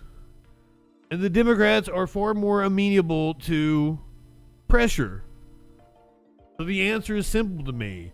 Meanwhile, people will talk about Jill Stein, and I'm not going to demonize anybody for who you vote for. If you feel that you can't consciously vote for the Democratic Party, I understand it. I get it.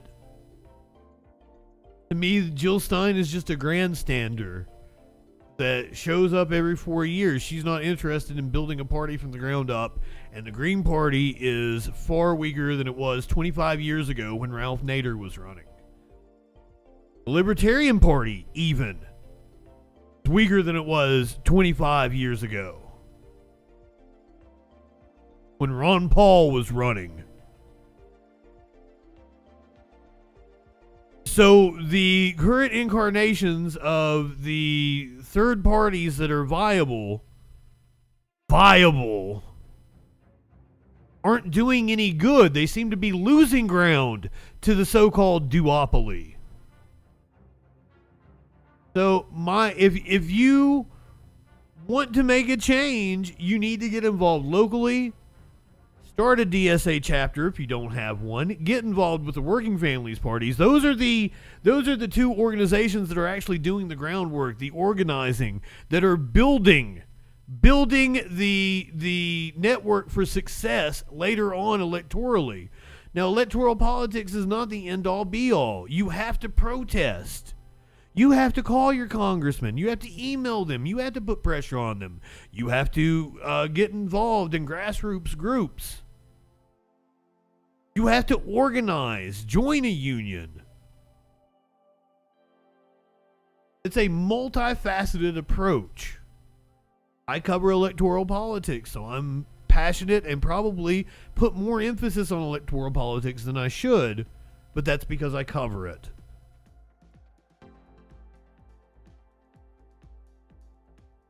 The thing about, like, if you're in a solid red state, me personally, I've voted Libertarian because it's which party can you help build from the ground up if you are indeed trying to build a party.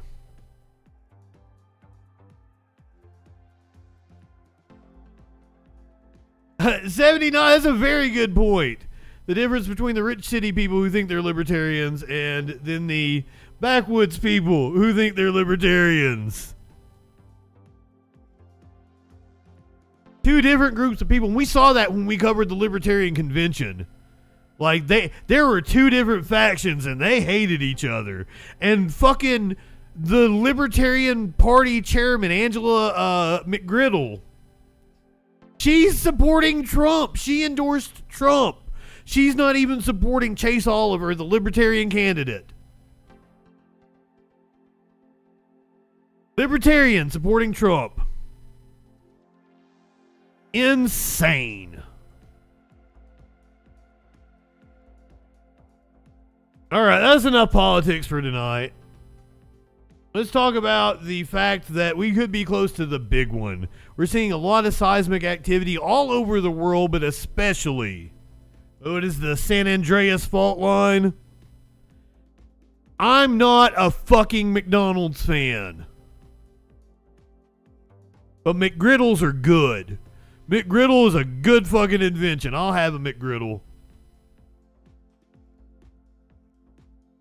Might need to learn to swim if you're out in California.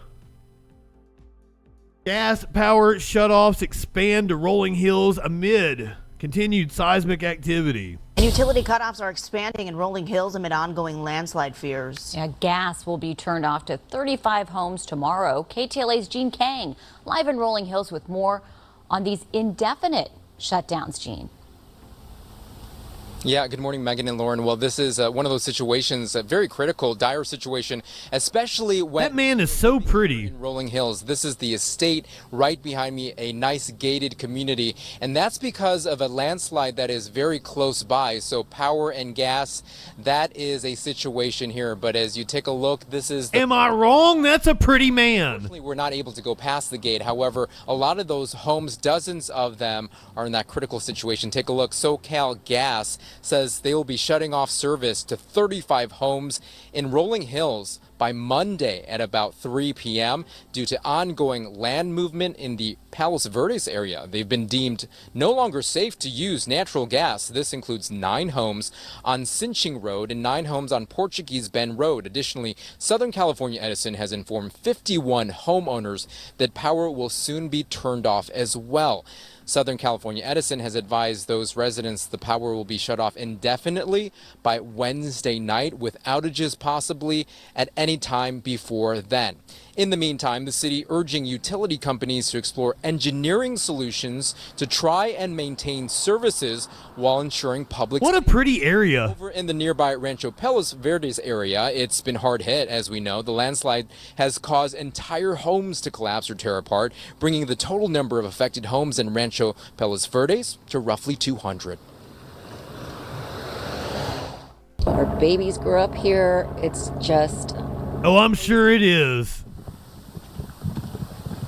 Well, back out here live, of course, this is a situation where, unfortunately, we're not able to talk to the homeowners there in the gated community. What's the median home price? 3.5? During the morning news, possibly to a nearby church to see if those people are affected and if they live here nearby. Of course, much more information on this developing story. But Megan and Lauren, I can tell you it is quite critical because that is an indefinite situation. Reporting live here in Rolling Hills, Gene Kang, back to you in the studio.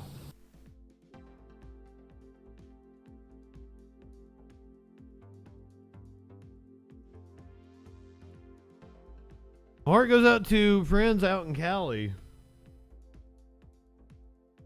Fires, flooding, earthquakes, man, they've had it all in just the last couple of months. I don't know anything about this FBG duck murder trial. Apparently, it was some sort of rapper trial that happened in Las Vegas. A man that was involved in the trial said he wouldn't be a snitch. Oh shit, we got Corey. Oh fuck, I do have a missed call. Didn't even see it. I did not hear it ring.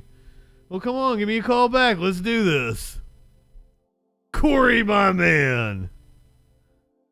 I'm ready.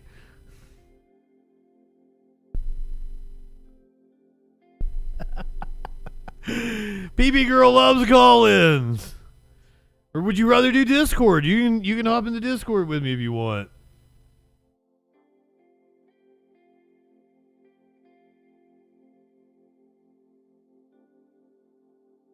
Oh, I'm on the edge of my seat. You say you've been trying to call in. It was one call like 20 minutes ago. Oh, here we go. I must have the ringer turned off or something. My apologies on that one. Caller, you're on the Troll Patrol. What's going on?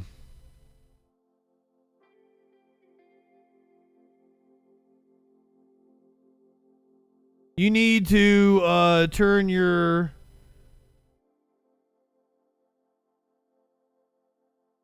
You've got me playing in the background here. Hold on. Hey, man. Let me turn you off there. Yeah. What's going on? Corey, right? However. Yeah. What's going on, Corey? Hey. Well, how's it going, man? I've been able to, I finally saw the number pop up there and was excited to be able to give you a call and chat with you.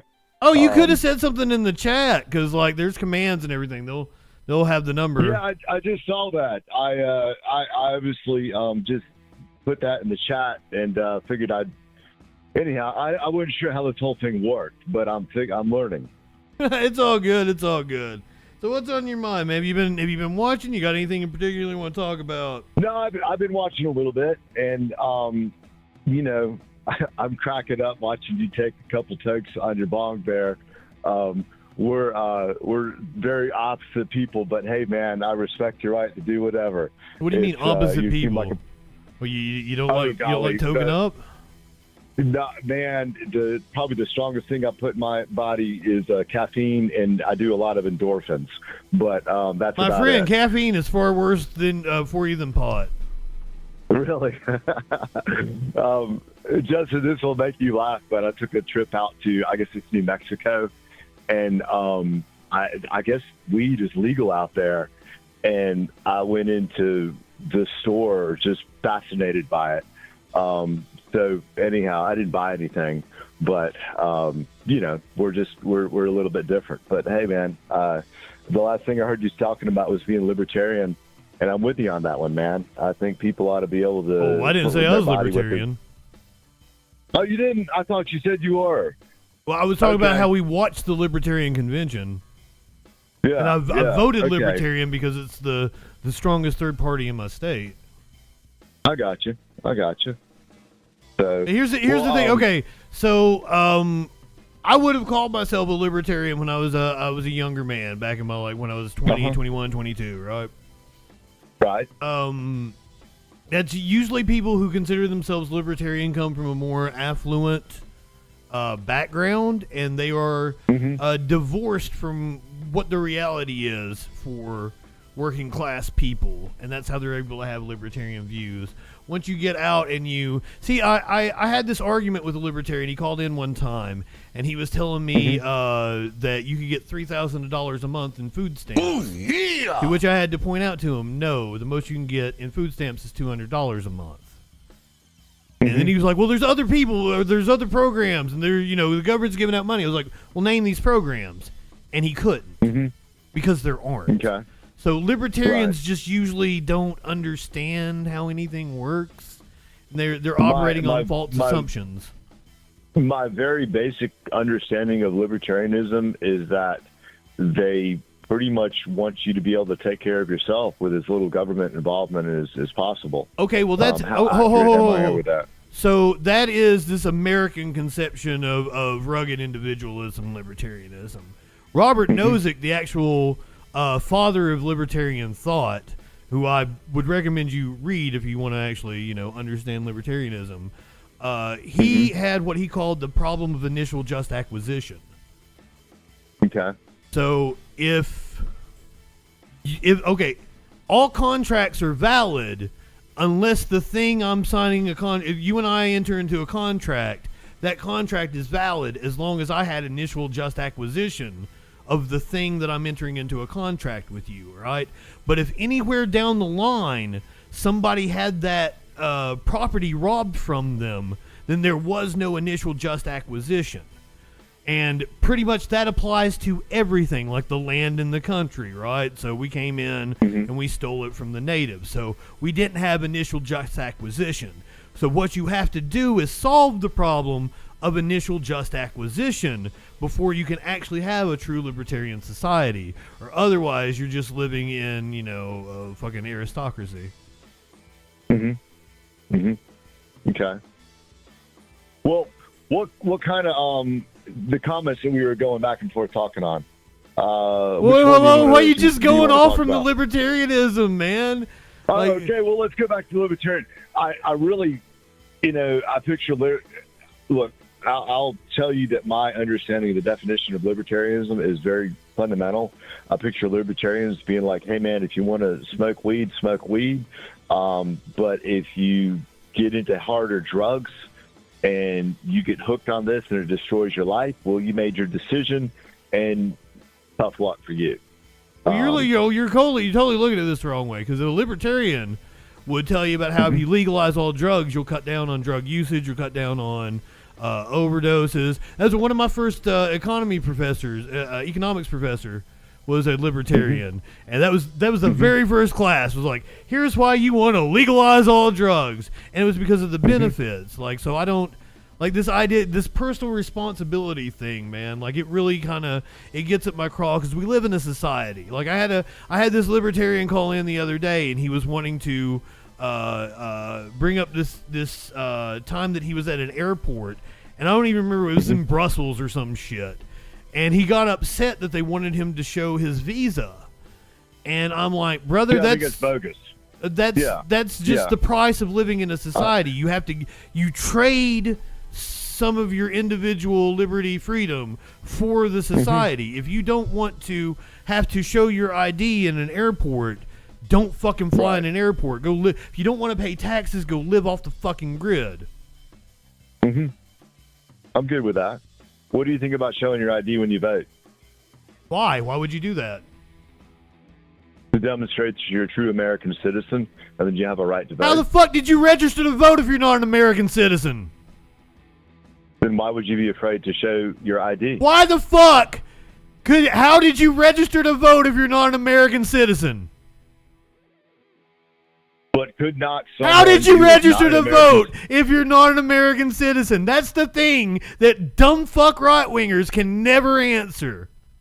Because the thing is you have to prove you're an American citizen to register to vote. Why is it that big of a deal, though? Because it's trying to solve a problem that doesn't exist. I already answered your question, so why should you have to show an ID? What if you're not a registered citizen, though? I mean, you go in there, you're like, hey, give me a ballot, and you're not demonstrating that you have a right to vote. Have you voted before? Yeah. You don't just go in and say, hand me a ballot. That's not how it works. You tell your name. You can have I have shown my voter registration. That's what I show when I go in. They check your name on the rolls. Boom, boom, boom. Vote. That's all there is to it. Like, there's no way to for somebody to go in and vote multiple times. You walk up there, you tell them your name, and they give you a ballot, and then you go vote, right? They're checking their voter registration when you go. They have rolls right there in front of you. They check it off. Okay. You understand that, right? But the thing is, though, what is the problem you're trying to solve? Maybe my neighbor. What is the problem you're trying to solve? Integrity in the voting. But there is no problem with this. Voter fraud is very rare, and almost all the cases are accidents. People just voting by accident. Have you looked this shit up, dude? People that voted last election. You what? I heard there was quite a few dead people that voted the last election. Every single one of them was, because that's true. I did the stories right here on the Troll Patrol. They were legally registered to vote and alive when early voting started. Okay. I don't have a depth of knowledge in that, but I still want you to Because you just listen to surface-level right-wing bullshit. If you're actually curious, why wouldn't you go, that sounds like a dumb fuck claim. Let me go check and make sure that's correct before I repeat it. That sounds absurd that dead people voted, doesn't it? Okay. Like, on the surface, that sounds absurd, right? I want to go back to the question of why we show our voter ID. Why would we? Why would we? Because you may go up and you're wanting to vote for Kamala, and I go up and I go, hey, my name is Justin. Now give me a ballot. And I vote in your name, but my vote is for Trump. What would you think of that? You're going to have to tell... You're going to have to show a registration, or you're going to have to tell my address or something. And that is one vote. I could get your address. Say that one person does that. How does that affect an election? Is not my vote a sacred thing? But this doesn't happen. I would have stolen your vote if I did that without showing my voter ID. But this doesn't happen. Why we show voter ID. Why would people do that? Also, you're talking about a local precinct. You're going down here and voting at like your church or your community center. You get a bunch of people who are with a fucking cheaters. woman that probably knows everybody in the community. To be honest with you, you get a bunch of cheaters out there. Like, let's say a whole bunch of Trump people show up. Oh, we're going to show those liberals out there. We're going to show those Kamala people. They tried to do that. They got prosecuted in the last election. We go in there. One of Trump's attorneys that actually argued one of his fucking election fraud claims. What was that dude's name? Chad, help me. He voted in Florida and Georgia, and he got prosecuted for it. Well, that's a good thing. Yeah, that's what happens. He cheated. Like this, there is And no that's why we like this share idea ID of whenever we go to voter vote, is so that fraud. we can't cheat. No, he voted he- twice, and then people realized he voted twice. They went back and checked the rolls. Okay. Brother, there is no like. Have you ever looked up and seen what the percentage of voter fraud is? No, I have not. No. It is insanely I know. minuscule. It's a problem that doesn't exist.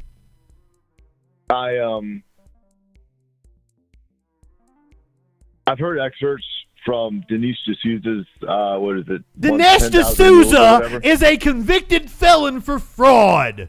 You are an idiot if you listen to anything Dinesh D'Souza says. His movie had to be taken down because he got sued for defamation and lost. Go try to find 2,000 Mules. You can't anymore. Why? Because it was complete fucking bullshit.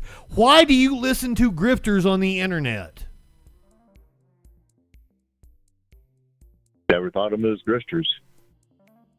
My friend, if somebody is trying to get you worked up, selling you a fucking load of horse shit to get you angry and motivated, especially politically, you need to be skeptical of those claims.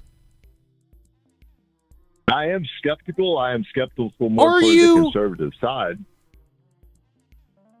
Are you skeptical of those claims? You know why I'm right now talking with you? Because I'm wondering if there's another truth out there, and I have to put my ideas up against your There's ideas. not and I another have to put them truth. through a There test. is truth. There's always different truths. Well, there's different interpretations of the truth.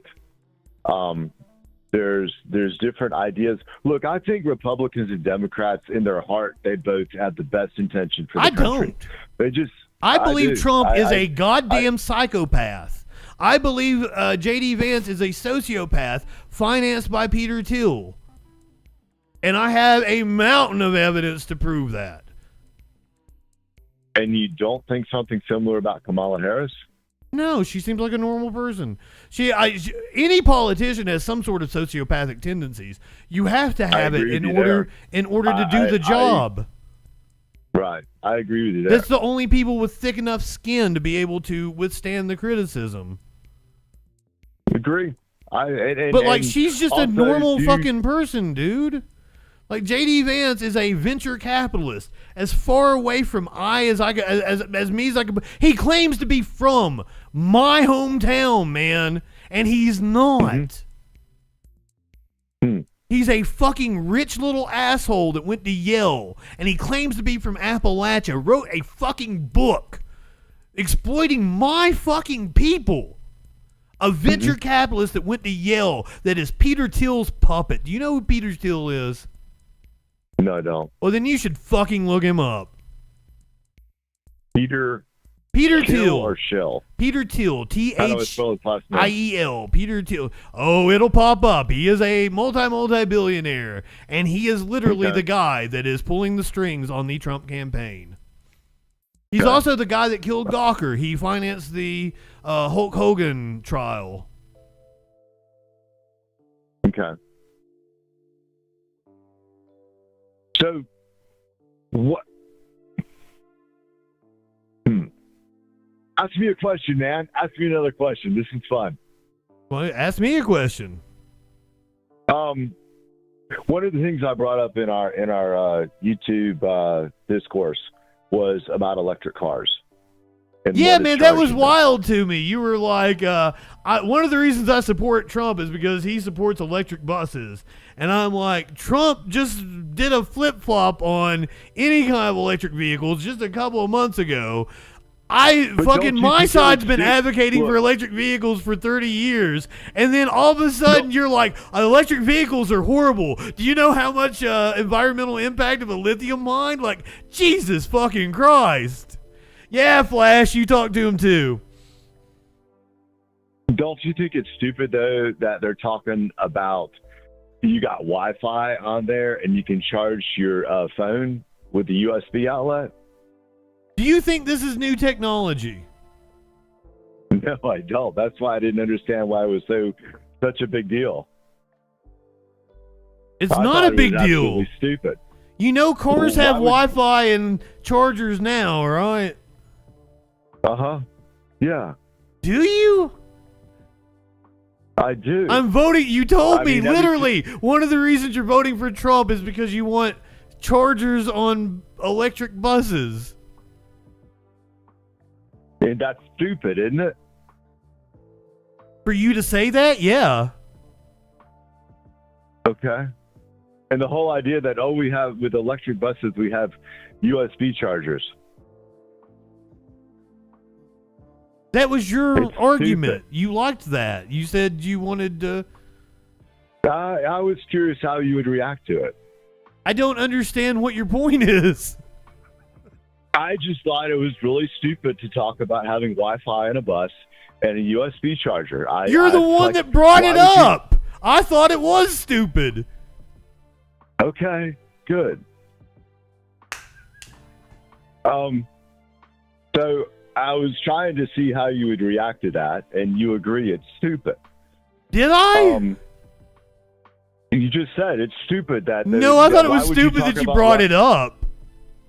Okay. I don't care if buses have chargers.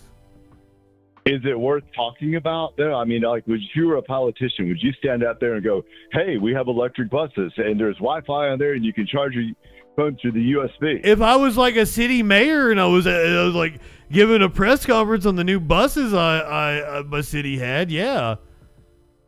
Okay. The fuck are you talking about, dude? You brought it up. I know I brought it up. I wanted to see how you would react to it. What does that mean, how I would react to it? If you would think it was as stupid as I thought it was stupid, that it was said that we would have electric buses that Who have said Wi-Fi anything in about them. electric buses with Wi-Fi and USB? Kamala Harris? When? It's a direct quote from her. Okay. It's a direct quote from Kamala Harris. Okay, cool. I just wanted to see if you thought it was as stupid as I did, and if I said Kamala Harris said it, you would probably that you support her. You would then go, hey, that's an intelligent thing to say. But if I said Trump said it, I was curious to see what your reaction to it would really be. And boy, did I not fall for your bait, did I? You did, man. You did. You really did. I was talking to a friend of mine, and I was like, all right, this Justin guy did fall for my bait. And Yeah, so do you want to all know listeners why? out there, Because what you were Why? doing is a logical fallacy, and I have a degree in philosophy and I'm trained in logic, so I knew exactly what you were doing. It's a dirty rhetorical tactic. Okay. All right. Well, you didn't fall for it, man. I compliment you on that. Well, it's almost like I'm media trained and been doing this for a couple of decades. Is that long? How long you been in the business? Yes, sir. Since I was 16. Okay. Started in 2000. Oh, wow. Okay.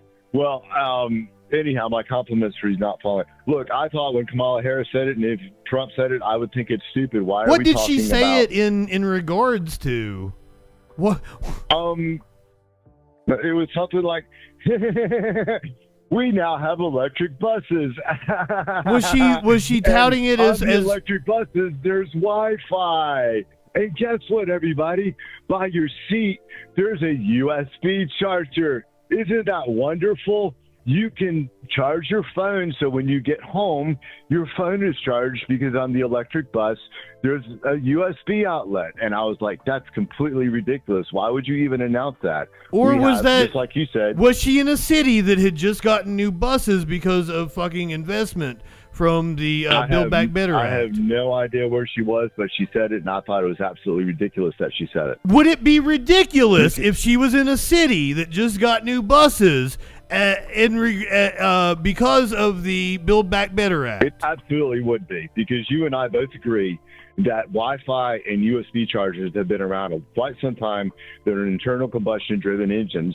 And why in the world would you tout that as some accolade? If it was if the city revolution? had new buses because If the of city a had a new- specific if the bill that she was in support of.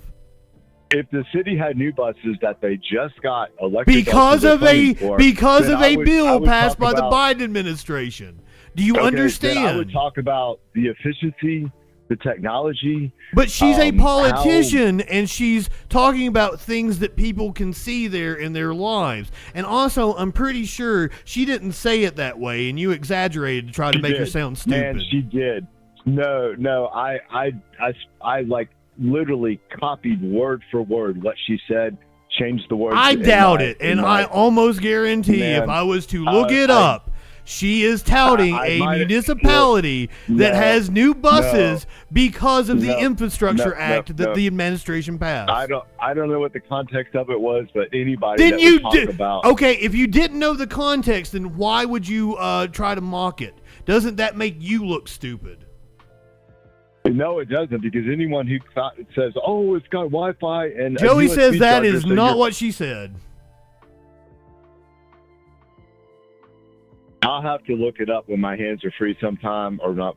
I'm not just sitting here talking, and I can send you the exact quote that she said. She said, "No exhaust." This is the exact quote. "No exhaust, no diesel smell. The bus has Wi-Fi and even USB outlets next to every seat." I mean, come on. Can you imagine? You can charge your phone on your way home from work. Now, once again, if this is pretty much what I said, like, and if you read what I wrote in there, and that makes perfect sense. If that was buses that a municipality just got because of investment from the Infrastructure Act that her administration passed, now wouldn't it? To talk about Wi-Fi and USBs when those have been around for a long time is stupid. But they weren't on the city buses until they got them because of a fucking investment from the bill that was passed by her administration. Can you admit? Can you admit that adds context and would make it seem like a good thing, right? That would be something she is touting to constituents. I think any intelligent person would have. I don't think you're an intelligent person, brother. I don't really care what you think on that. I'm going to keep on talking and sharing my viewpoint. I think any intelligent politician should be talking about the benefits of an electric bus. I'm sure she did. Did you just see some little fucking 20-second clip that right-wing media shared out? Did you watch the full fucking thing? How do you know she didn't talk about the efficiency of the buses? But you got Fingers McFly sitting beside you, and if you would like to bring up any of the other context of that conversation, I'm all ears. Why should I have to do the critical thinking because you're for the you? guy, you're the talk show host guy. You just had Fingers McFly there check my statement to make sure it was correct. So have Fingers McFly. I'm trying to explain to you how critical thinking works and how you should be able to think through things and understand it yourself and not fall for bullshit. Because I almost guarantee you saw some right-wing propaganda outlet, the Daily Caller or some shit like that, share it out, mocking it. Like, Kamala's talking about USBs on buses. But I gave you the context. You didn't watch the rest of the speech. You don't know what she did talk about or she didn't. You just took a small section. You did what is called that's cherry picking, and you made a hasty generalization about it. Two logical fallacies with Trump and J.D. Vance. How am I cherry picking with Trump and J.D. Vance? I don't know. I'm just asking if you do. We sat here. I mean, look, I watch whole Trump rallies. I have my side. How am I cherry picking? If I watch whole Trump rallies, if I watch whole they're all on video on this YouTube channel. If I watch the whole thing, how am I cherry picking? You're not. You're listening to the whole thing in context. But my question to you was, do you? And if you're looking to the whole thing, then more power to you. Were you here earlier when I completely debunked the eating your pets thing? I was listening to that. I disagree with parts of that. How can you disagree? Not so much the pet. What I disagree with is I understand that there's a town of 50. How many people are in the town of Springwood or whatever, Ohio? It's something like 50, 60, I think. Okay. You get how many immigrants are they saying have moved in there? For sure, 5K.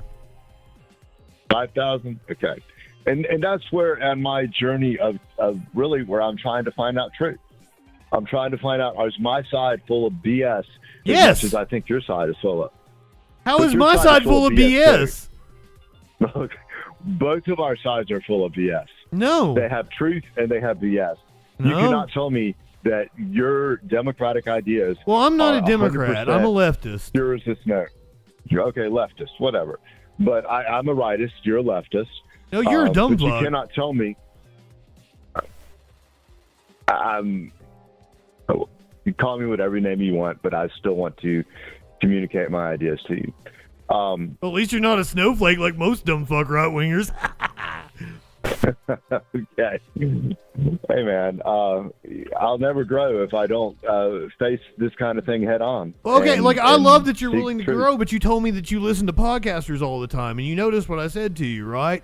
Don't listen to podcasters. Are you not a podcaster? I don't tell what you are, brother. Like my chat will tell you. I say constantly, do not fucking listen to me. I go to great pains to be as factual and accurate as I possibly can be, but I still tell people, do not listen to me. I do a fucking show with a troll head. Okay. And if you listen to goddamn Tim Pool, Steven Crowder, Ben Shapiro, anybody from the Daily Wire, PragerU, TYT, any of that shit, Vosh, Hassan, Destiny, don't listen to any of those fucking dumb fucks. Read a goddamn book and learn how to think for yourself. And I told you, read Howard Zinn's People's History of the United States. It's about 700, 800 pages, but it's an easy read. It's long, but it's a very easy read. And that's a good introduction. It's not too heady. And after you read that, come back to me. I can give you more recommendations. Okay.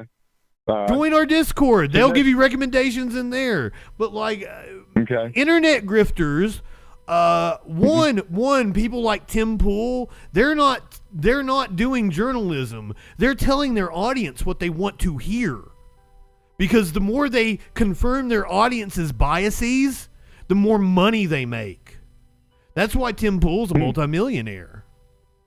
So it's not about educating people or doing good journalism, because in this fractured media environment, you can go and find whatever flavor to match whatever the fuck you want to confirm beliefs you have.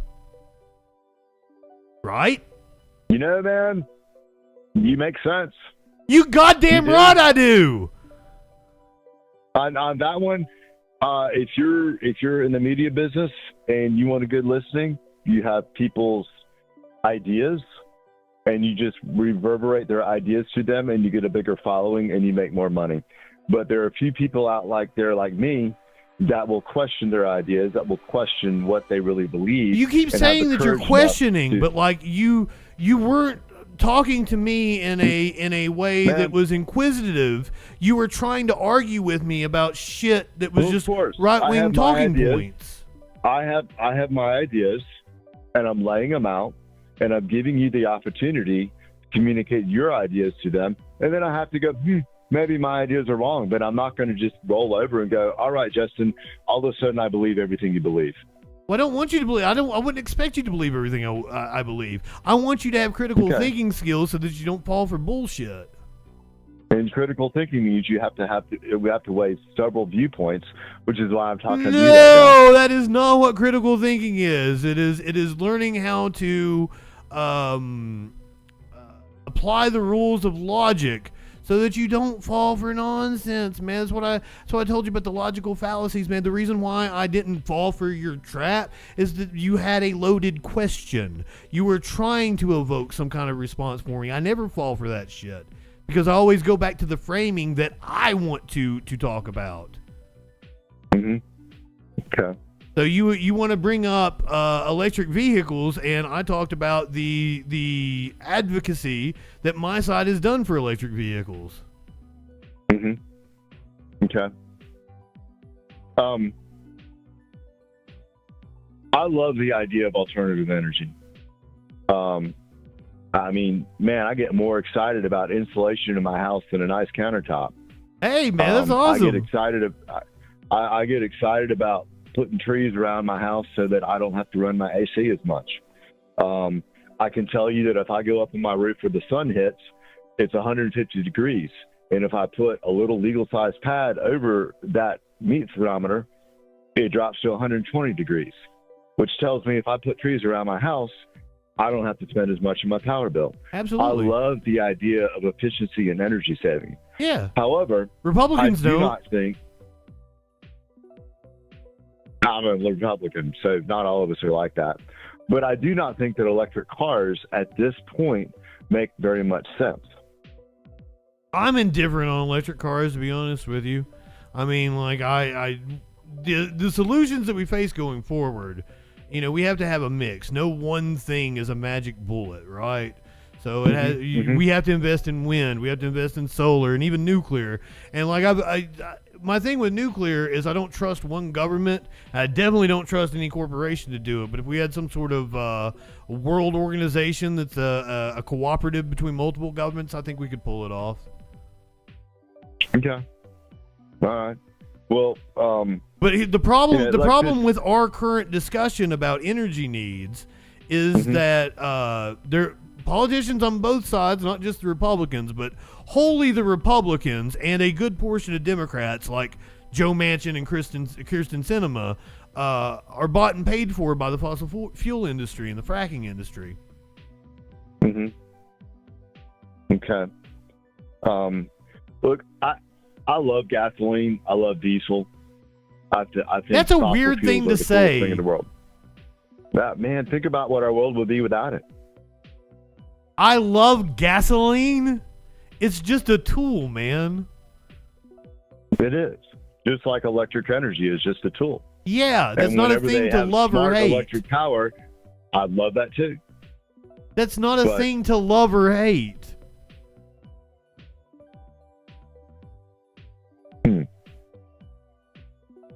It's just a means to an end. The freedom of transportation it gives you sure is. The opportunities it gives you is. Okay, And I fair love the enough, but it's just a opportunities means to an end. Yeah, yeah. But I don't understand why people walk around getting a boner over electric cars all the time when, truthfully... Buddy, you're talking about people Yeah. getting a boner over electric cars while, like, these assholes are running these gas guzzlers and actually, like, rolling coal and shit. You don't think that's weird? That's getting a boner over shit. People that drive electric Well- cars might be a little smug, but they aren't getting a boner over them. They seem really proud of it. The fact that they, And the people that are rolling coal aren't. Do you see the you know, your hypocrisy? big redneck boys who's got the jacked up truck, they're probably pretty proud of their big old redneck mobile. I'll give you that. But look, I want energy that makes sense and not energy that's about a feel good feeling. But at the end Well, of then the what day, you all want we've done is the government to nationalize the energy sector and take out the profit motive. Much like Sweden. Sweden does that. Go research the energy industry in Sweden and see how much better it is than ours, how much cleaner it is than ours, and how much more efficient it is than ours. And there aren't people making billions of dollars off of it. And beyond that, they make billions of dollars off of it, and then they take that money and they influence our politics. People like Leonard Leo and the Koch brothers and shit. And it's detrimental. We need to get the money out of politics. All right, they have redeemed the points for me to hang up on you, so I apologize. Man, I enjoyed. No, it's all good. It's been a really good conversation. I It was look forward to Corey, maybe right? talking to you next week, and I appreciate it, man. It was Corey. You're a far more complex dude than you look like on the screen right here. What in the fuck does that mean? you got a scruffy beard. You're pulling out a bog or whatever. Man, there's a lot more brains behind that image. Brother, you don't think like all the great philosophers are out here smoking on bongs and opium and shit with gigantic beards and long hair? Holy fuck. Well, you're sheltered, brother. Because I'm looking at you. Man. That's what every anyhow, philosophy professor... Okay, I had one philosophy professor that's kind of uptight and short hair and everything. All the rest of them had long hair and beards and shit. Yeah. My friend, good you're a little deal. sheltered. But I appreciate you calling in, All Corey. right. It was a lot of fun. Okay. Have a good one. Have a good night, man. PB girl. Oh, she was let down that you redeemed the hang up on caller. That was fun. I mean, he was more open than a lot of right wingers that we get on here.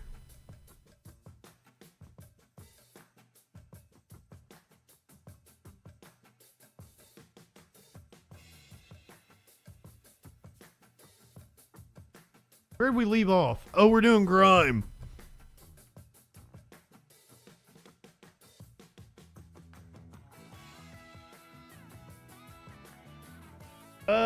Did the commercial breaks already play? Yeah, I think they did. All right. I thought he did hang up at that one point in time.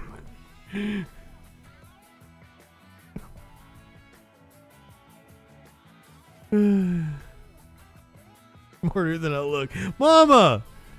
Good evening!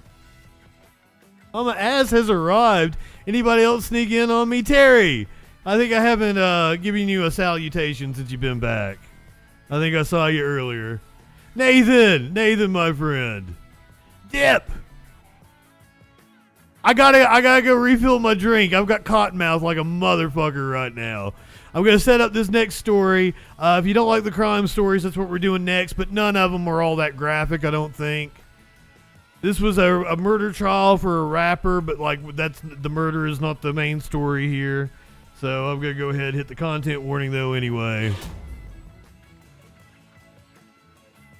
Not smarter than I look, just more complex. That was fun. All right, so this was called the FBG Duck Murder Trial. Yeah, I love that emote. This was a witness in the FBG Duck Murder Trial. Apparently this was a rapper. He refused to snitch on his boy, but he's been arrested again. WGN Investigates has exclusive new details, including this body cam footage showing a chase and eventual arrest of a repeat felon in the western suburbs. The man is no stranger to law enforcement. He testified in the high-profile murder trial for Chicago rapper gunned down in the Gulf Coast. That's right. As investigative reporter Ben Bradley found, a series of arrests and convictions hasn't been enough to keep him off the streets. Gunfire in the Gold Coast in 2020 created a startling scene. Shell casings next to luxury boutiques. Prosecutors said rival gang members gunned down Carlton Weekly, better known as FBG Duck. This man, Rakeem Wilton, testified at the federal trial, providing insight into a raging war between rival Southside gangs, but refusing to, as he put it, snitch on anyone still alive. Fast forward to West Suburban Hinsdale last week. An officer tried to pull over a car driving erratically at 5 a.m. when the driver fled. He's all over the roadway. Just smoked the curb. The driver crashed into an embankment. Just threw something outside the window. I can't tell what it is. Hands out the window! Hey, put your hands out! Hey, get back in the car! Back in the car! Get back in the car! Foot pursuit over the tracks. Officers quickly caught up to Wilton. Stop! Stop! Stop! Stop! Stop! Once he was cuffed, he clammed up. What's your first name? I ain't got a name. What do you want me to call you? Police say they found... Did you say I ain't got a name? Combined with Wilton's criminal history raises questions. Court records show he pled guilty to conspiracy to commit murder in 2015 and was sentenced to 8 years. When keeping it real goes wrong. That time. He's also been charged with aggravated unlawful use of a weapon at least 3 times. He looks happy. He was convicted once and got a year. Another case was dropped after a judge suppressed evidence. Cook County prosecutors sought detention after the most recent arrest in March, but a judge released him. Cops lie even when they don't need to. That was good. I will. Whatever going on, put it on me. All of Wilton's previous crimes occurred in Cook County. Last week, he was 1 mile into DuPage County when he was arrested. State's Attorney Bob Berlin. Wait a minute. Did this happen in, I think I said Vegas. Did this happen in Chicago? Class X felony, and a DuPage judge ordered him locked up and held until trial. Police aren't sure what Wilton and his girlfriend were doing in Hinsdale at 5 in the morning. So where is he right now? Locked up? He's locked up in the DuPage County Jail, but the story draws that distinction between similar crime, unlawful use of a weapon or possession by a felon. In Cook County, you're oftentimes just right back out on the street. In DuPage, they upgrade the charge. And we've seen that before. Different laws. Same law, different approach. Different approach. There you go. Yeah. Thank you, sir. That reporter was wild. Thieves in California apparently broke into an elderly couple's home, stole their retirement savings. That's fucking heartless. Welcome to the news at 10. I'm Rick Chambers. And I'm Creed Winter. A plea for help tonight after crooks. Oh, I thought she said Creed Winter. I'm like, Creed Winter? What? Corrine Winter, and that's a very pretty name. Burglarize a Monterey Park home and steal more than just valuables, but also a couple's future. Yeah, some of their surveillance cameras caught them in the act. Take a look. This couple is hoping that somebody out there will recognize these guys and turn them in. KTLA's Rachel Benetoff joins us live now from Monterey Park with the story. Rachel. Corrine, Rick, we've now spoken with two families recently impacted by home burglaries. Both believe thieves were casing their neighborhood, waited for them to leave, and then made their move. And in one case, they stole a couple's retirement savings, amounting to decades of hard work, gone within a matter of minutes. A brazen, albeit determined burglar is deciding if this Monterey Park home is occupied. And when he sees no one's around, he strikes. They were probably watching us for a while. We have no idea why they target us in particular, but we do believe that it can happen to anybody. Fearing for their family's safety, the homeowners don't want to be identified, but do want the public to see the intrusion playing out in real time. Their daughter believes 3 thieves targeted her childhood home near Finlay and Floral in broad daylight, 10 a.m. Thursday the 12th. After a lot of people don't keep their money under mattresses anymore. They climbed over a brick wall. But it is possible. There are some people that don't believe in banks, especially when you're that old. Like maybe if your parents lived through the Depression and lost all their money in the fucking crash of 29. It's possible they don't believe in banks. There's religious people that won't use a bank. Into the backyard. They started cutting the metal door, made a hole, and that's the way they entered the home. Once inside, they forcibly opened a locked door and ransacked the bedroom. That's where they found a heavy safe with valuables and cash, savings that this woman's parents have been setting aside for retirement. My parents are such hardworking people, and you know, they're just so low key, and they were just saving for their retirement. They're at retirement age, but now they're just like coming to terms like they might not ever be able to retire. A neighbor's Ring camera captures the culprits reversing a white Subaru Ascent over the curb onto the front lawn. Brazen! 3 people struggling to load this roughly 300-pound safe into the trunk. Wow! Days earlier, Raymond Yao, who's about 3 miles away, lived through an eerily similar reality. Now, if you have some religious reason or some reason that you don't believe in banks, you probably also don't believe in insurance.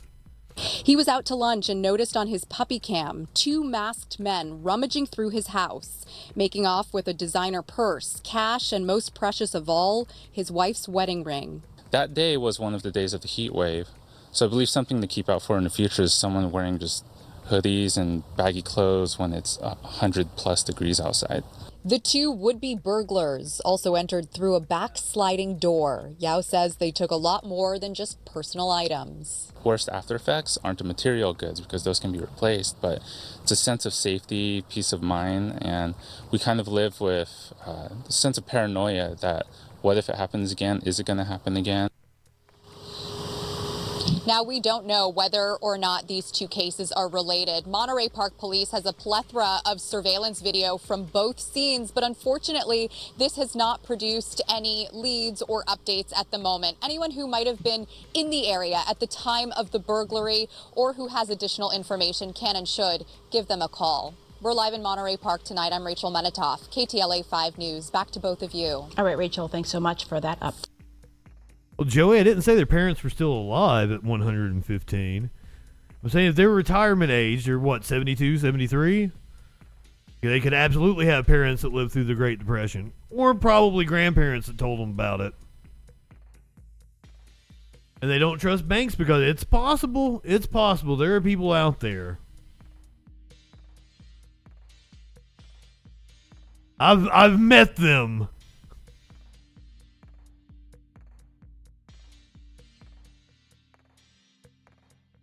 I would have never thought that a 300-pound safe could just be stolen that easily.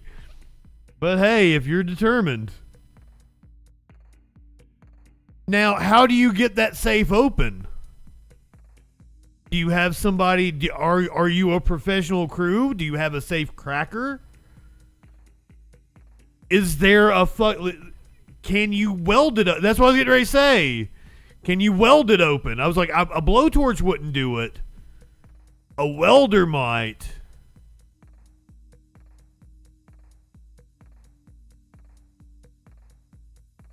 But you could burn the money. But I guess the thing you probably want to do is take a welder to the mechanism.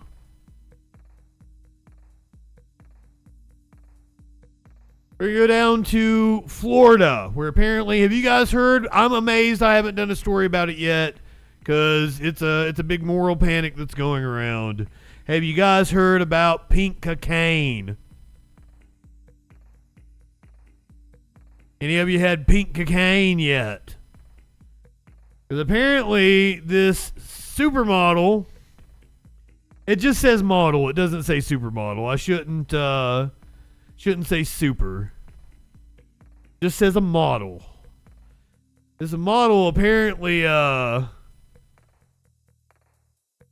a pretty bad crash because she was on cocaine. The pink kind. Only on Local 10, dramatic new video showing a deadly hit-and-run crash. The woman accused of causing the violent wreck was a social media model who told police she was high on pink cocaine. Local 10's Rosh Lowe joins us live from Miami with this exclusive. Rosh. Okay, let me set this up. So we were live at 3:30 today, and we told you that the state attorney's office was going to release more video in this case. This was a case of a social media model named Macy Lathers. And we really wanted to see what did she look like just seconds after this incident occurred. And literally just seconds ago, we got this video. We put this together for you. This is the first time we are seeing the social media model Macy Lathers moments after a deadly crash in downtown Miami, August 10th.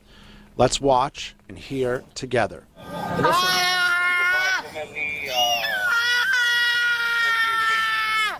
She is in obvious pain. Let's continue to watch. Hey, chill out. It was like a fucking nature video. This motherfucker's all over here, Steve Irwin. She is in obvious pain. Let's continue to watch the creature in her natural habitat on pink cocaine.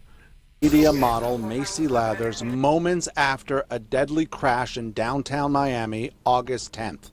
Let's watch and hear together.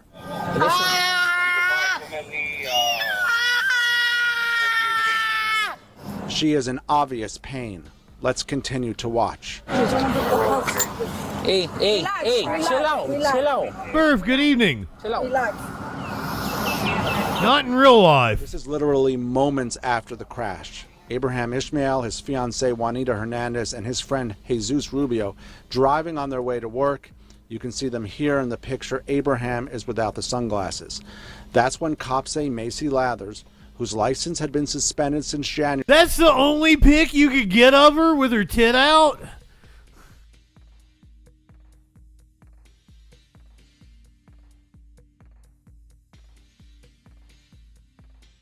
You telling me she doesn't have a picture with a top on her Instagram? Others, whose license had been suspended since January, was speeding in a white Mercedes-Benz sedan south. Fair enough. Maybe she just always got her tits out. 45 a.m. Let me tell you, if you always got your tits out, you probably need a titty slap. A titty slap! Come on now. Give me those titties, She blew a red light at 8th Street and slammed into a black Range Rover. The cars collided with a car carrying Hey, I don't falter. His fiancé and his friend. Abraham and his friend would die. Let's get back to the just released. Well, okay, like, we don't know that she was topless at the time of the crash. They might have had to cut her shirt off in order to do some sort of medical intervention. video and continue to watch this together. And now we see police arriving. Cops say Lathers told them she was a time traveler and high on a party drug known as pink cocaine. Prosecutors said that Lathers had her foot firmly on the gas pedal, driving nearly 80 miles per hour at the time of the crash. In the body camera, you can see the result of the violent impact.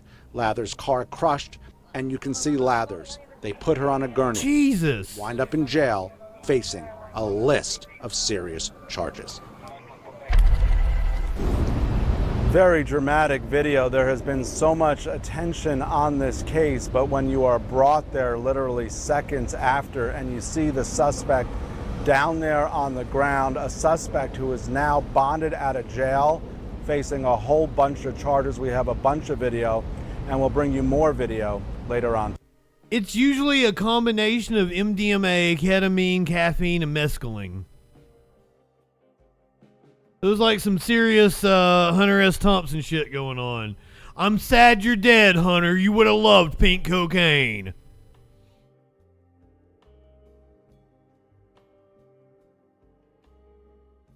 Did anybody else see that? It sometimes has cocaine in it, apparently. But it's some mix of usually those chemicals. Anybody else see the post that was like, rest in peace, Amy Winehouse. You would have loved vapes. Cracked me up. It's called Tucci.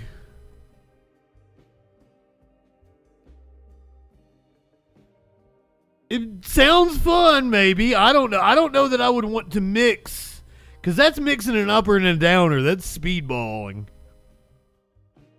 My dad fucking loved to speedball. That was like his favorite thing in the world. And then my mom told me he died of a heart attack. And I'm like, well, he died doing what he loved. I am almost certain my mom blamed it on the vaccine. And this is one of the last times me and my mom, we've split off. Mom blamed it on the vaccine. But I guarantee my dad got vaccinated. My mom let him out of the house and he hadn't speedballed in like a year or so. It was like March of 2020 or 2021 after he first got vaccinated. So he hadn't speedballed in like a year and a half. He did his normal dosage and he died of a heart attack. Because my brother said he thinks he OD'd.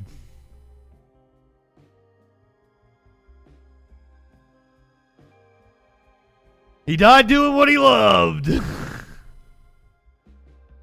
But I love that my mom always lied to herself. Always lied to herself about what my dad was doing, what my brother was doing, what I was doing. Lying to herself even about my dad's death. Come on, man. It's common for people to OD when like somebody's been in jail. That is a story that you will hear all too often. Somebody's been in jail for an extended period of time. They were a heroin addict or something. They come out of jail. They do the same exact dosage that they did before they went in. And they OD. I mean, I feel like if you wanted to do some pink cocaine, you're probably also going to want to be topless for that. Those are just the drugs. Those are the kind of drugs that's going to make me put on panties. I'm just saying. I don't always wear panties, but when I do, I'm on one of those drugs.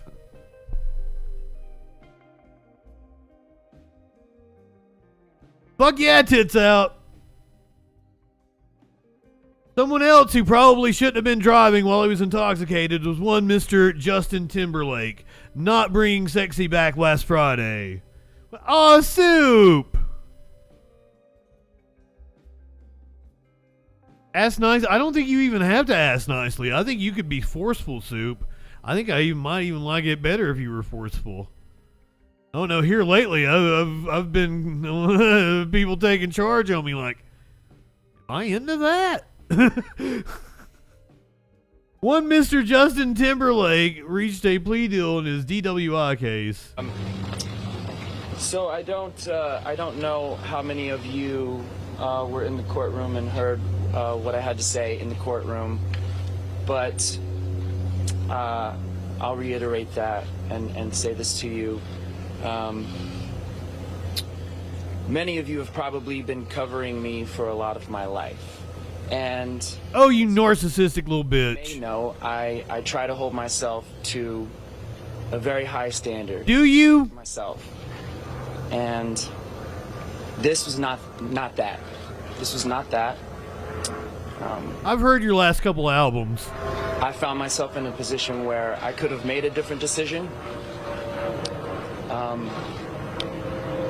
But I've had some time. Really? Standards?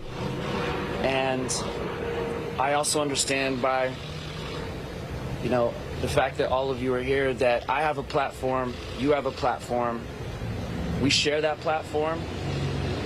And so what I'd like to say to everyone watching and listening, even if you've had... What did he end up getting? Is he just going to have to do like community service, go to like schools and tell them like, drinking and driving is bad, kids? One drink. Don't get behind the wheel of a car. There's so many alternatives. Yeah, she's going to town on her phone. Call a friend. Take an Uber. There's many travel apps. Still, take a taxi. This is a mistake that I... Ah, Smurf, you got that Tonberry in your avatar. Fellow Final Fantasy fan, I see. I made, but I'm hoping that whoever's watching and listening right now can learn from this mistake. I know that I certainly have. And like I said, even one drink. Don't get behind the wheel of a car. I don't understand how a rich motherfucker like him is drinking and driving anyway. You don't have an entourage? You're not out with your boys? You can't call, and if you weren't, you can't call a fucking Uber?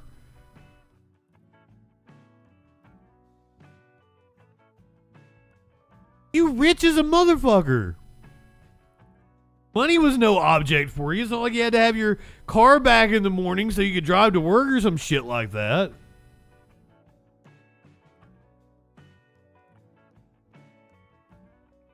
Just self-destructive behavior. Fair enough, Smurf. I mean, self-destructive behavior, very common among creatives.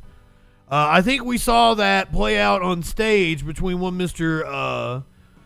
Perry Farrell and Dave Navarro the other night. A concert gone wrong. You're looking at what happened last night at the Leader Bank Pavilion in the Seaport when two members of the band Jane's Addiction actually got into a fight on stage during the show. You just can't make this stuff up. The band's lead singer. Well, here's the thing, is like, if you know anything about music and you're familiar with the band Jane's Addiction, this is nothing shocking. Singer going toe-to-toe with its lead guitarist. It erupted during a Dave Navarro guitar solo. WBZ's Laura Hafley is live for us in the Seaport tonight. Laura? Yeah, look, this isn't totally out of character for Jane's Addiction. They certainly have a Thank you. Past, but they've been back on tour together this summer. Now, as you mentioned, this all happened at Leader Bank Pavilion here in the Seaport. Lead singer Perry Farrell confronted guitarist Dave Navarro. Take a look at this. They come face to face, and then Perry Farrell throws a punch at Navarro. A couple guys run onto the stage who presumably are crew members. They break up the fight, but again, the concert did end shortly after that fight. Now, this video went viral on social media. I didn't get flabbergasted. I made an excellent joke, and I don't think anybody got it. I said it was Nothing Shocking, which is the name of a Jane's Addiction album. Thank you very much.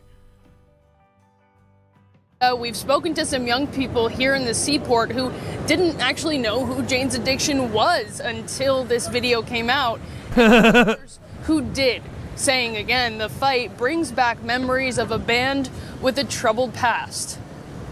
He looked like an old school guitarist, and then he just, I guess, attacked his guitarist. Just seemed more like something just clicked to the different channel in his head. It's a little shocking just to see them on stage together again. Yeah. Attitude, mentality of, being a bad boy and all that kind of seems to have died out, and this kind of... Thank you, me. About it a lot. Glad somebody got a chuckle out of it. Now, Farrell's wife did speak on the incident, claiming it was the result of growing frustration over the band's performances, claiming there were audio issues forcing the singer to scream into the microphone, frustrating him and other band members. For those of you not familiar with Jane's addiction, that's literally what he does, is scream into the microphone. Coming down the mountain! They're supposed to play tomorrow in Connecticut. We'll see if that happens. Oh, they broke the fuck up completely. And to the show promoters, Live Nation, for comment. We did not immediately hear back. In Boston, Laura Hafley, WBZ News. And then Dave Navarro ended up going and being part of the Red Hot Chili Peppers, and that is my favorite Red Hot Chili Peppers album by a fucking country mile.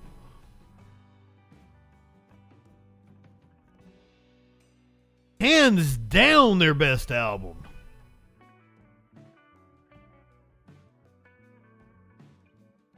Should have let Justin do the sound. I could have nailed it. Sky News goes viral after viewers spot NSFW object in the background of man's video.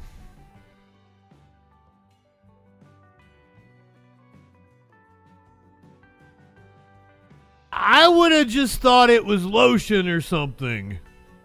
But is this like a specific brand? Oh, it's called Liquid Silk.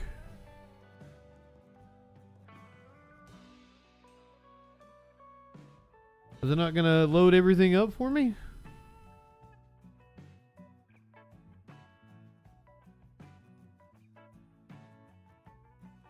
Oh, God damn it.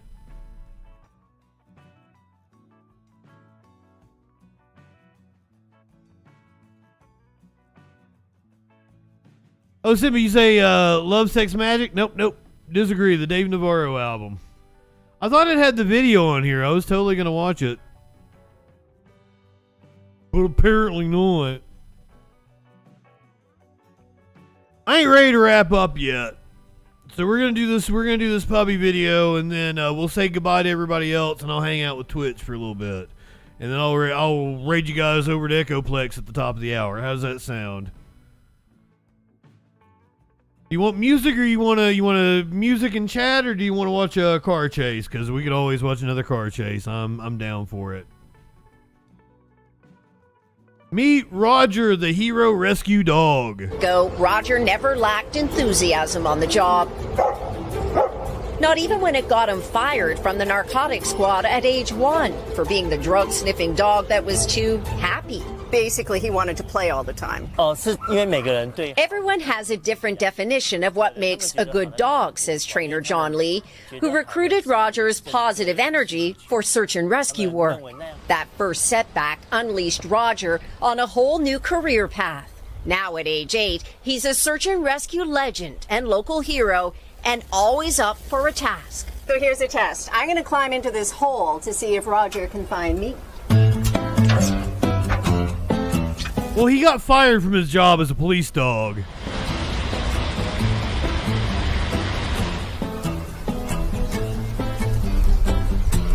Oh, he sure did. Thank you. Good boy. What a good boy. Roger.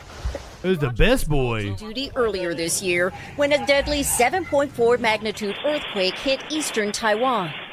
For days, Roger and his teammates, including a terrier named Wilson, sniffed and clawed in the mountains to find victims trapped by landslides. He showed no fear or reluctance, he says. He's truly an outstanding search and rescue dog. Oh, sweet baby. Roger really leapt to fame after his chomp on reporters' microphones went viral. Then he shredded the toy given to him by the local mayor. Soon the tale of Roger the dog was all over the internet. Kaohsiung's fire department has 11 search and rescue dogs here, most of them young and still in training. Some dogs need maybe 2 or 3 years, and some dogs need 5 years. It makes Roger a veteran, and according to fire department age rules, he's getting ready for retirement. Roger! After 7 missions over his career, defying all that stuff about old dogs. Oh, BB girl, I might cry too. Ready for a reward. How long should I let him bark? $10. 10 barks. Yeah. 10 barks gets a treat. Ah, good boy. Good boy. The life of a search and rescue dog is hard work, and Roger is going to retire later this year. He'll be adopted by a family, trade the rubble for a well-deserved lawn somewhere, and we can all agree he is a boy. Good boy. Oh, absolutely. Thank you, Janice. Oh. He found his purpose. Yes, It may not have been a canine, but in another way. Right? Yeah. Really sweet. Thank you, Janice. Hey, thanks for watching. Shut up, Al. On the job. Not even when it got him fired from the narcotics squad at age 1 for being the drug-sniffing dog that was too happy. Basically, he What, were you talking about Hoda? Did Hoda look disgusting? Or disgusted? No, she looks happy. That's just the way Hoda looks.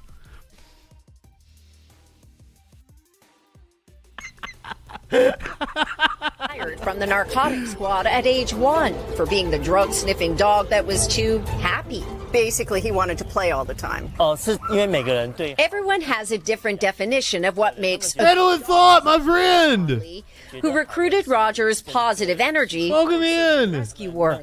That first setback unleashed Roger on a whole new career path. Now at age 8, he's a search and rescue legend and local hero, and always up for a task. So here's a test. I'm going to climb into this hole to see if Roger can find me. Enjoyed you on the Stoner Cast.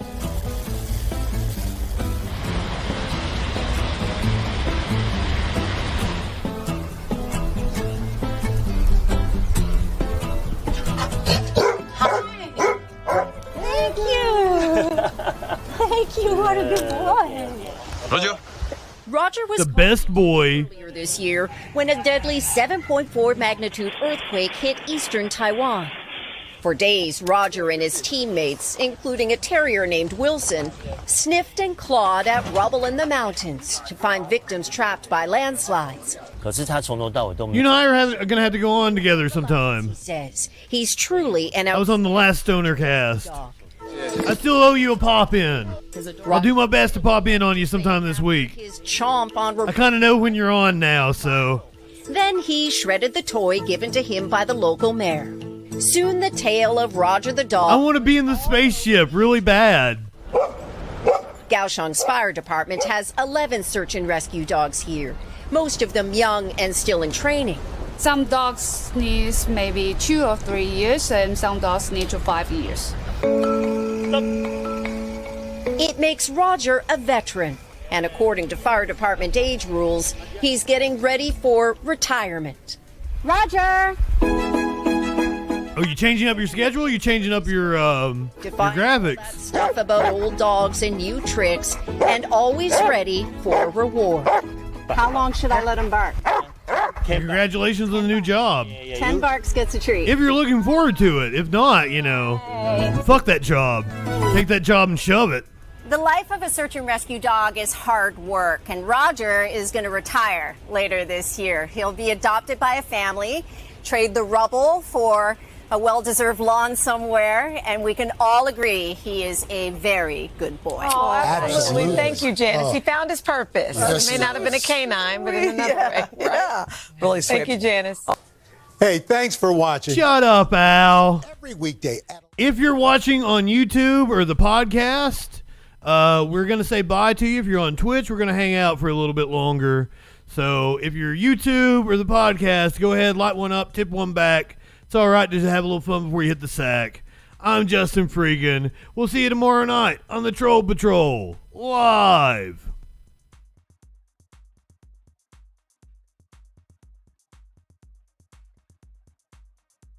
Hold on, YouTubers. I'm kicking you.